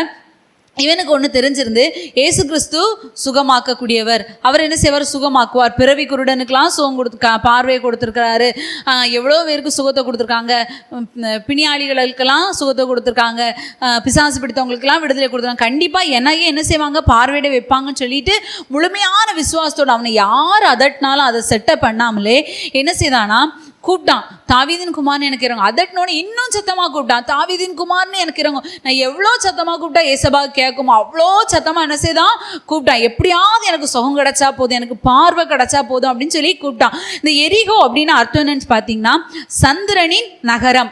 சந்திரனின் நகரம் அப்படிங்கிறது தான் எரிகோவுக்கு அர்த்தம். இப்போ சந்திரன் அப்படி சொல்லி பார்த்தோன்னா, சந்திரன் எப்போ வரும்னா நைட்டில் தான் வரும். நைட்டு ஒரு இருளான ஒரு அனுபவம் தான் இரவின் அனுபவம். பார்த்தீங்கன்னா இதில் பாதி நாள் வெளிச்சம் கொடுக்கும், பாதி நாள் இந்த சந்திரன் என்ன செய்யாது, வெளிச்சம் கொடுக்காது. நம்ம வாழ்க்கையிலையும் கூட கொஞ்ச நாள் பாதி நாள் சுகம், பாதி நாள் பலவீனம். என்னால் சுகமாகவே இருக்க முடியலையே, எப்போ பார்த்தாலும் வியாதி, எப்போ பார்த்தாலும் அங்கே வலிக்குது இங்கே வலிக்குதுன்னு சொல்கிறேனே. சில நம்ம சொல்லுவோம், ஆனால் நம்ம மனசாட்சியே சொல்லும், எப்போ பார்த்தாலும் எனக்கு முடியலன்னு நான் சொல்கிறேனே, எனக்கு என்ன நினைப்பாங்க என்ன கேட்டால் அப்படின்னு சொல்லி நம்ம மனசாட்சி நமக்கு சொல்லும். ஆனால் என்ன செய்கிறது, பலகீனம் அப்படிங்கிற ஒரு சூழ்நிலையில் நம்ம பாதையை கடந்து போகலாம். ஒரு நாள் நல்லா இருந்தால் 2 நாள் பலகீனம் அப்படிங்கிற ஒரு பாதையில் இந்த சந்திரனை போல பாதி நாள் வெளிச்சம் பாதி நாள் இருளின் அனுபவத்தில் நம்முடைய வாழ்க்கை வியாதி, பலகீனம், கஷ்டம் அப்படிங்கிற அனுபவத்திலேயே என்ன செய்து கடந்து போய்கொண்டே இருக்கலாம். ஆனால் பார்த்தீங்கன்னா கர்த்தர் என்ன செய்கிறாங்க, நம்முடைய வாழ்க்கையில் இன்னைக்கு நடந்து போகிறாங்க. இன்னைக்கு விசுவாசித்து கர்த்தருடைய சமூகத்தில் நம்ம இயேசுவை நோக்கி கூப்பிட்டோம், அது எந்த பலகீனமாக இருந்தாலும் சரி, தீராத வியாதியாக இருந்தாலும் சரி, டாக்டர்ஸாலும் சுகமாக்க முடியாத வியாதியாக இருந்தாலும் சரி, பாருங்க நம்முடைய பிரயாசத்தினால நம்ம கொஞ்சம் ஞானமாக நடந்தால் சுகம் கிடைக்கிறோம், அனுபவத்தில் சுகம் கிடைக்க முடியாத வியாதியாக இருந்தாலும் சரி. பார்த்தீங்கன்னா குருடன், அவனால் பார்வை அடையவே முடியாது. ஆனால் ஆண்டவர் என்ன செய்தார், அவனை கூப்பிட்டு கேட்டார். பார்த்தீங்கன்னா பிறவி குருடனுக்கு கூட மண்ணில் துப்பி உமிழ்ந்து கண்ணில் தடவுனாரு, சீலோவாமில் கழுவுன்னு சொன்னாங்க. ஆனால் இந்த பர்திமேயுக்கு எதுவுமே சொல்லலை. ஆண்டவர் வாங்கிட்டு கேட்குறாரு. அந்த கடைசி வசனத்தை 48 வாசிங்க. அவன் பேசாதிருக்கும்படி அநேகர் அவனை அதட்டினார்கள். அவன் லாஸ்ட் வசனம் அவன் சொல்றது, இயேசு அவனை நோக்கி, நீ போகலாம், உன் விசுவாசம் உன்னை ரட்சித்தது என்றார். உடனே அவன் பார்வையடைந்து வழியிலே இயேசுவுக்கு பின் சென்றான். அதுக்கு முந்தின வசனம் வாசிங்க. இயேசு அவனை நோக்கி, நான் உனக்கு என்ன செய்ய வேண்டும் என்றிருக்கிறாய் என்றார். அதற்கு அந்த குருடன், ஆண்டவரே, நான் பார்வையடைய வேண்டும் என்றான். பார்த்தீங்கன்னா ஆண்டவர் கேட்குறேன், நான் உனக்கு என்ன செய்யணும்? உடனே அவன் சொல்கிறான், ஆண்டவரே நான் பார்வை அடையணும். வேறு எதுவுமே கேட்கல, நான் பார்வை அடையணும். உடனே ஆண்டவர் நினைச்சாங்க, உன் விசுவாசம் உன்னை ரட்சித்தது. பார்த்தீங்கன்னா அவன் பார்வை அடைந்தவனாய் ஏசப்பாவுக்கு பின் சென்றான். இப்போ நம்முடைய வாழ்க்கையில் ஒன்றே ஒன்று போதும், விசுவாசம். ஏசப்பா என்ன சுகமாக்குவாங்க. எவ்வளோ பெரிய வியாதியாக இருந்தாலும் சரி, என் உச்சந்தலை முதல் உள்ளங்கால் வரைக்கும் எவ்வளோ பெரிய வியாதியாக இருந்தாலும் சரி, ஏசப்பா எனக்கு சுகம் தருவாங்க. கடுகளவு விசுவாசம் இருந்தால் கூட என்ன செய்ய முடியுமா? மலையை பார்த்து பெயர்ந்து சமுத்திரத்தில் போன்னு சொன்னால் போகுமா? ஆனால் நமக்குள்ள அந்த கடுகளவு விசுவாசம் இல்லாததுனால தான் நம்மளால் என்ன செய்ய முடியலை? ஏசப்பாவை நம்பி நம்மளால் காத்திருக்க முடியலை. கர்த்தருடைய சமூகத்தில் ஒப்பு கொடுங்க. ஏசப்பா எனக்கு சுகத்தை தாங்க, நீங்கள் தான் என் பரிகாரி, நீங்கள் தான் என் மருத்துவர், நீங்கள் தான் என் வைத்தியர், நீங்கள் தான் என் மருந்து, நீங்கள் தான் எனக்கு, நீங்கள் மாத்திரம் தான் ஏசப்பா சுகம் தரணும்னு சொல்லி கர்த்தருடைய சமூகத்தில் ஒப்பு கொடுங்க. கர்த்தர் என்ன செய்வாங்க? நமக்கு சுகம் தருவாங்க. நம்ம வேதத்துல இருந்து இப்படி நிறைய வாசிச்சிருக்கோம். கானானிய ஸ்திரீ மகளுக்காக ஜெபிக்கும் போது ஏசப்பா என்ன செய்வாங்க? சுகம் கொடுக்குறாங்க. எவருடைய மகள் மரித்த உயிரோடு இப்படி அநேக அற்புதங்கள் ஏசப்பா செஞ்சுருக்காங்க. நம்முடைய வாழ்க்கையில் இருக்கிற இந்த சின்ன பலகீனங்களை மாற்றுவதற்கு தேவன் வல்லமை உள்ளவராய் காணப்படுகிறார். ஹல்லேலூயா. அடுத்தது 6வதா பார்த்தோன்னா, சத்துருவை ஜெயிப்பதற்கும் சாதிப்பதற்கும் தேவனை தேவன் என்று நிரூபிப்பதற்கு என்ன செய்கிறாங்க? ஏசப்பா செவி கொடுக்கக்கூடியவங்களாக காணப்படுறாங்க. 1 ராஜாக்கள் 18:22-39 வரை வாசிங்க. 1 ராஜாக்கள் 18வது அதிகாரத்தில் 22 வாசிக்கும் போது வாசிங்க. அப்பொழுது எலியா ஜனங்களை நோக்கி, கர்த்தரின் தீர்க்கதரிசிகளில் மீந்திருக்கிறவன் நான் ஒருவன், பாகாலின் தீர்க்கதரிசிகளோ 450 பேர். இப்போதும் 2 காளைகளை எங்களிடத்தில் கொண்டு வரட்டும். ஒரு காளையை அவர்கள் தெரிந்து கொண்டு அதை சந்து சந்தாக துண்டித்து நெருப்பு போடாமல் விறகுகளின் மேல் வைக்க கடவர்கள். 24வது வசனம் வாசிங்க. நீங்கள் உங்கள் தேவனுடைய நாமத்தை சொல்லி கூப்பிடுங்கள், நான் கர்த்தருடைய நாமத்தை சொல்லி கூப்பிடுவேன். அப்பொழுது அக்கினியினால் உத்தரவு அருளும் தெய்வமே தெய்வம் என்றான். அதற்கு ஜனங்கள் எல்லாரும் இது நல்ல வார்த்தை என்றார்கள். பார்த்தீங்கன்னா இங்கே வேற பெரிய ஜெபம் ஒன்றுமே பண்ணலை.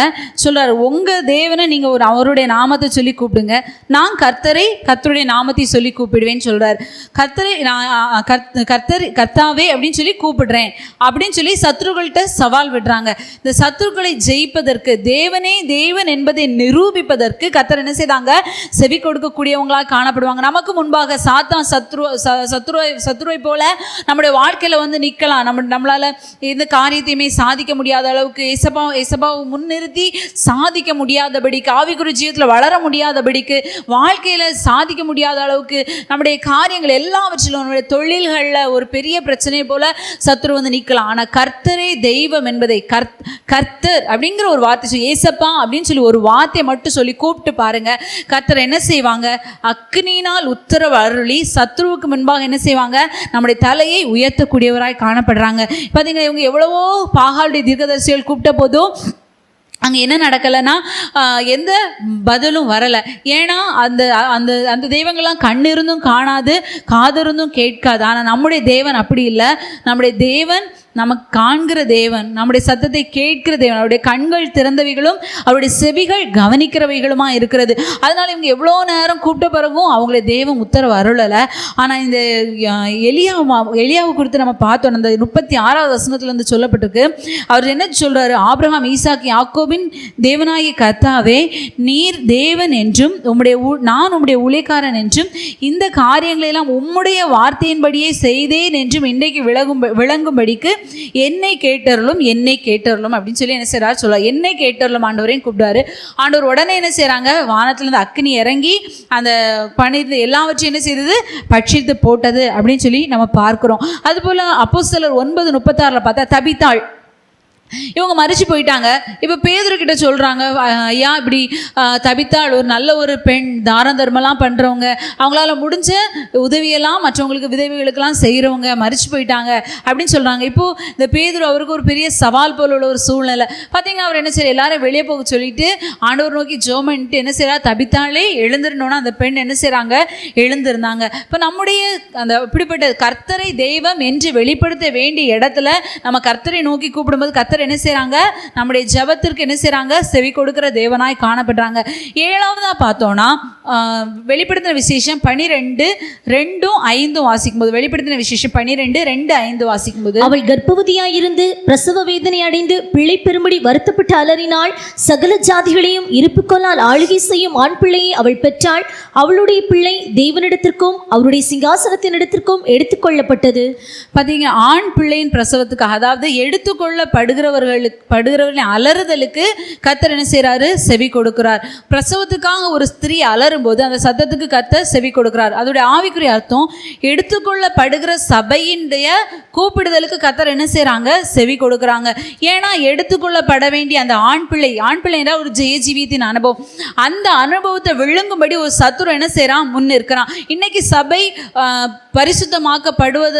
பட முடியாதபடிக்கு, சபை சீர்கெட்டு போவதற்கு, சபை ஆண்டோடைய வருகையில் கைவிடப்படுவதற்குரிய காரியங்களை சத்துரு என்ன செய்யறான்? கொண்டே இருக்கிறான். ஆனால் பார்த்தீங்கன்னா சபை என்ன செய்யுது? எப்படியாவது ஆண்டோடைய வருகையில் நான் போயிடணும், எப்படியாவது கர்த்தருடைய வருகையில் காணப்பட்டுறணும், எப்படியாவது நான் தேவனுடைய ராஜ்யத்துக்கு போயிடணும், நான் கைவிடப்படக்கூடாது, எப்படியாவது நான் என்ன செய்திடணும்? ஆண்டவரோடு அவரோடு கூட அவருடைய ராஜ்யத்தில் இருக்கணுங்கிற ஒரு அங்கலாய்ப்போடு, ஒரு பிரசவ ஸ்திரீயை போல என்ன செய்கிறோம்?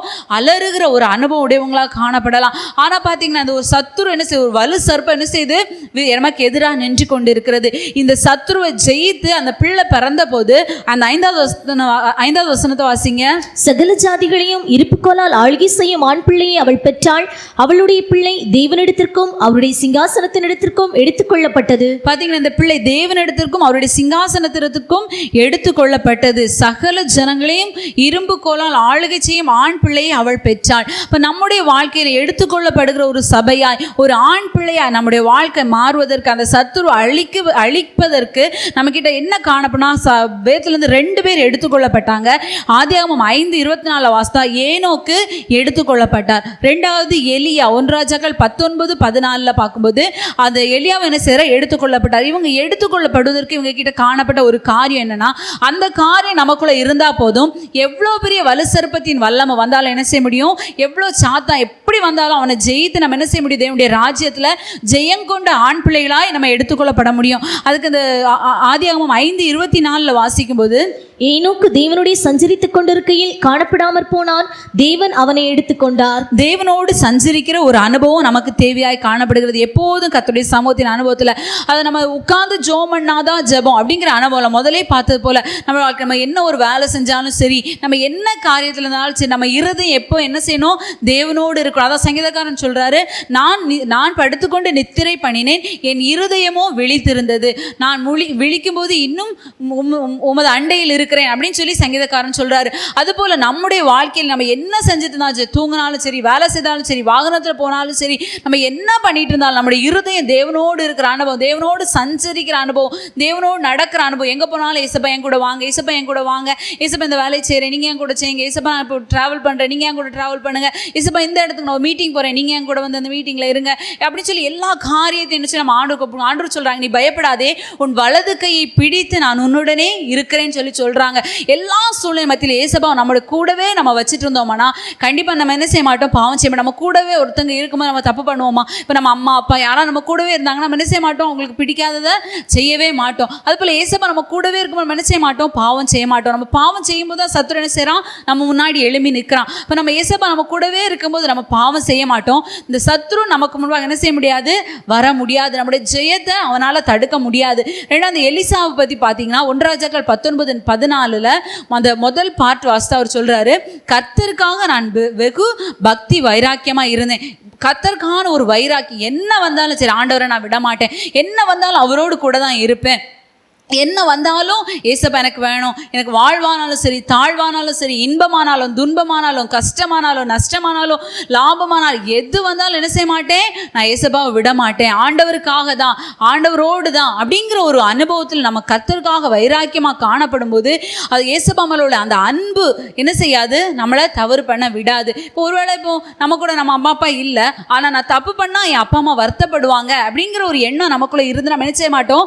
தப்பு பண்ண மாட்டோம். அதுபோல ஏசப்பா மேலோட அன்பு நமக்குள்ள இருக்கும்போது நம்ம என்ன செய்ய மாட்டோம்? தேவனை நம்ம அன்பு கூறும்போது தான் அந்த வைராக்கியம் என்ன செய்யும்? நமக்குள்ள அதிகரிக்கிற ஒரு அனுபவமாக காணப்படும். அப்படிப்பட்ட அனுபவம் நமக்குள்ள இருக்கும். நம்ம என்ன செய்ய மாட்டோம்? நம்ம தப்பு செய்ய மாட்டோம். ஒன்று தேவனோடு சஞ்சரிக்கணும், 2வது தேவனுக்காக வைராக்கியமாய் நேச வைராக்கியம் என்ன செய்யணும்? நமக்குள்ள பற்றி எரியணும். அந்த நேச வைராக்கியம் நமக்குள்ள வருமா நம்ம என்ன செய்ய மாட்டோம்?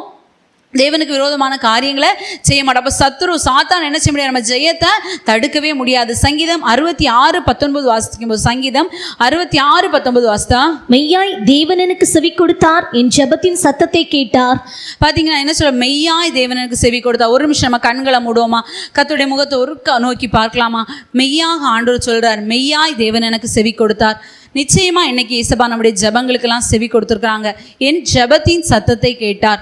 நம்முடைய ஜெபத்தின் சத்தத்தைலாம் இயேசுபா கேட்குறாங்க. நம்மளை ஒரு நாள் என்ன செய்ய மாட்டாங்க, அங்கலாய்க்க விட மாட்டாங்க. ஒரு நாள் என்ன செய்ய மாட்டாங்க, தனிமையாக விட மாட்டாங்க. நம்ம எப்போ தேவனை நோக்கி கூப்பிட்டாலும் சரி, ஒரு அனாதையாக்கப்பட்ட அனுபவத்தில், கைவிடப்பட்ட அனுபவத்தில், யாருமே இல்லைங்கிற அனுபவத்தில், பாவம் குற்றங்கள்னால சிறைப்பிடிக்கப்பட்ட அனுபவத்தில், குடும்பத்தில் பிரச்சனை, ஆத்மாவில் பிரச்சனை, வியாதி, சரீரத்திலையும் பிரச்சனை, நெருக்கமான சூழ்நிலை பார்த்தா தப்ப முடியாத ஒரு சூழ்நிலை, ஆண்டவருக்கு முன்பாக பார்த்தா நியாய தீர்ப்புக்குரிய ஒரு அனுபவம், என்ன செய்வேன் இதுக்கு அதுக்கு பிறகு சாத்தான் ஒரு பக்கம், ஆண்டவரே இப்படிப்பட்ட சூழ்நிலைக்கு முன்பாக நான் எப்படி என் வாழ்க்கையை நான் கடந்து போவேன், எப்படி இந்த வாழ்க்கையை நான் ஓடி முடித்து கர்த்தருடைய ராஜ்யத்தில் வருவேன் அப்படிங்கிற ஒரு அனுபவத்தில், ஒரு குழப்பத்தில் நம்ம கர்த்தருடைய சமூகத்தில் காணப்படலாம். இன்னைக்கு கர்த்தர் சொல்கிறாங்க, நான் உன் கூட இருக்கிறேன், உன் வலது கையை பிடிச்சு உன்னை நான் கூட்டிகிட்டு போவேன், உன் வலது கையை பிடிச்சு உன் பாதைகளை கடந்து போக வைப்பேன், நான் உன் கூடவே இருப்பேன். பிள்ளையோடு கர்த்தர் இருந்தார் என்று சொன்னது போல, யோசேப்போடு கர்த்தர் இருந்தார் என்று சொன்னது போல, கர்த்தர் இன்றைக்கு நம்முடைய கரங்களை பிடிச்சு நம்ம அழைத்து போகிற தேவனாய் இயேசுப்பா காணப்படுறாங்க. கர்த்தருக்கு நம்ம ஒப்பு கொடுக்கும்போது, கர்த்தருடைய சமூகத்தை நம்ம விழுந்து கடக்கும்போது, கர்த்தர் நமக்கு உதவி செய்கிற தேவனாய் காணப்படுறாங்க. ஆகாரினை போல ஞான അലഞ്ഞപ്പോൾ, യാക്കോബിനെ പോലെ ഞാൻ അലഞ്ഞപ്പോൾ, ആഹാരിനെ പോലെ ഞാൻ കരഞ്ഞപ്പോൾ, യാക്കോബിനെ പോലെ ഞാൻ അലഞ്ഞപ്പോൾ, മരുഭൂമിയിൽ എനിക്ക് ജീവജലം തന്നനെ ഇത്രത്തോളം യഹോവ സഹായിച്ചു, മരുഭൂമിയിൽ എനിക്ക് ജീവജലം തന്നനെ ഇത്രത്തോളം യഹോവ സഹായിച്ചു, ഇത്രത്തോളം യഹോവ സഹായിച്ചു, ഇത്രത്തോളം ദൈവം എന്നെ നടത്തി, ഒന്നുമില്ലായ്മയിൽ നിന്നെ നീ ഉയർത്തി, ഇത്രത്തോളം യഹോവ സഹായിച്ചു, ഒന്നുമില്ലായ്മയിൽ നിന്നെ നീ ഉയർത്തി, ഇത്രത്തോളം യഹോവ സഹായിച്ചു.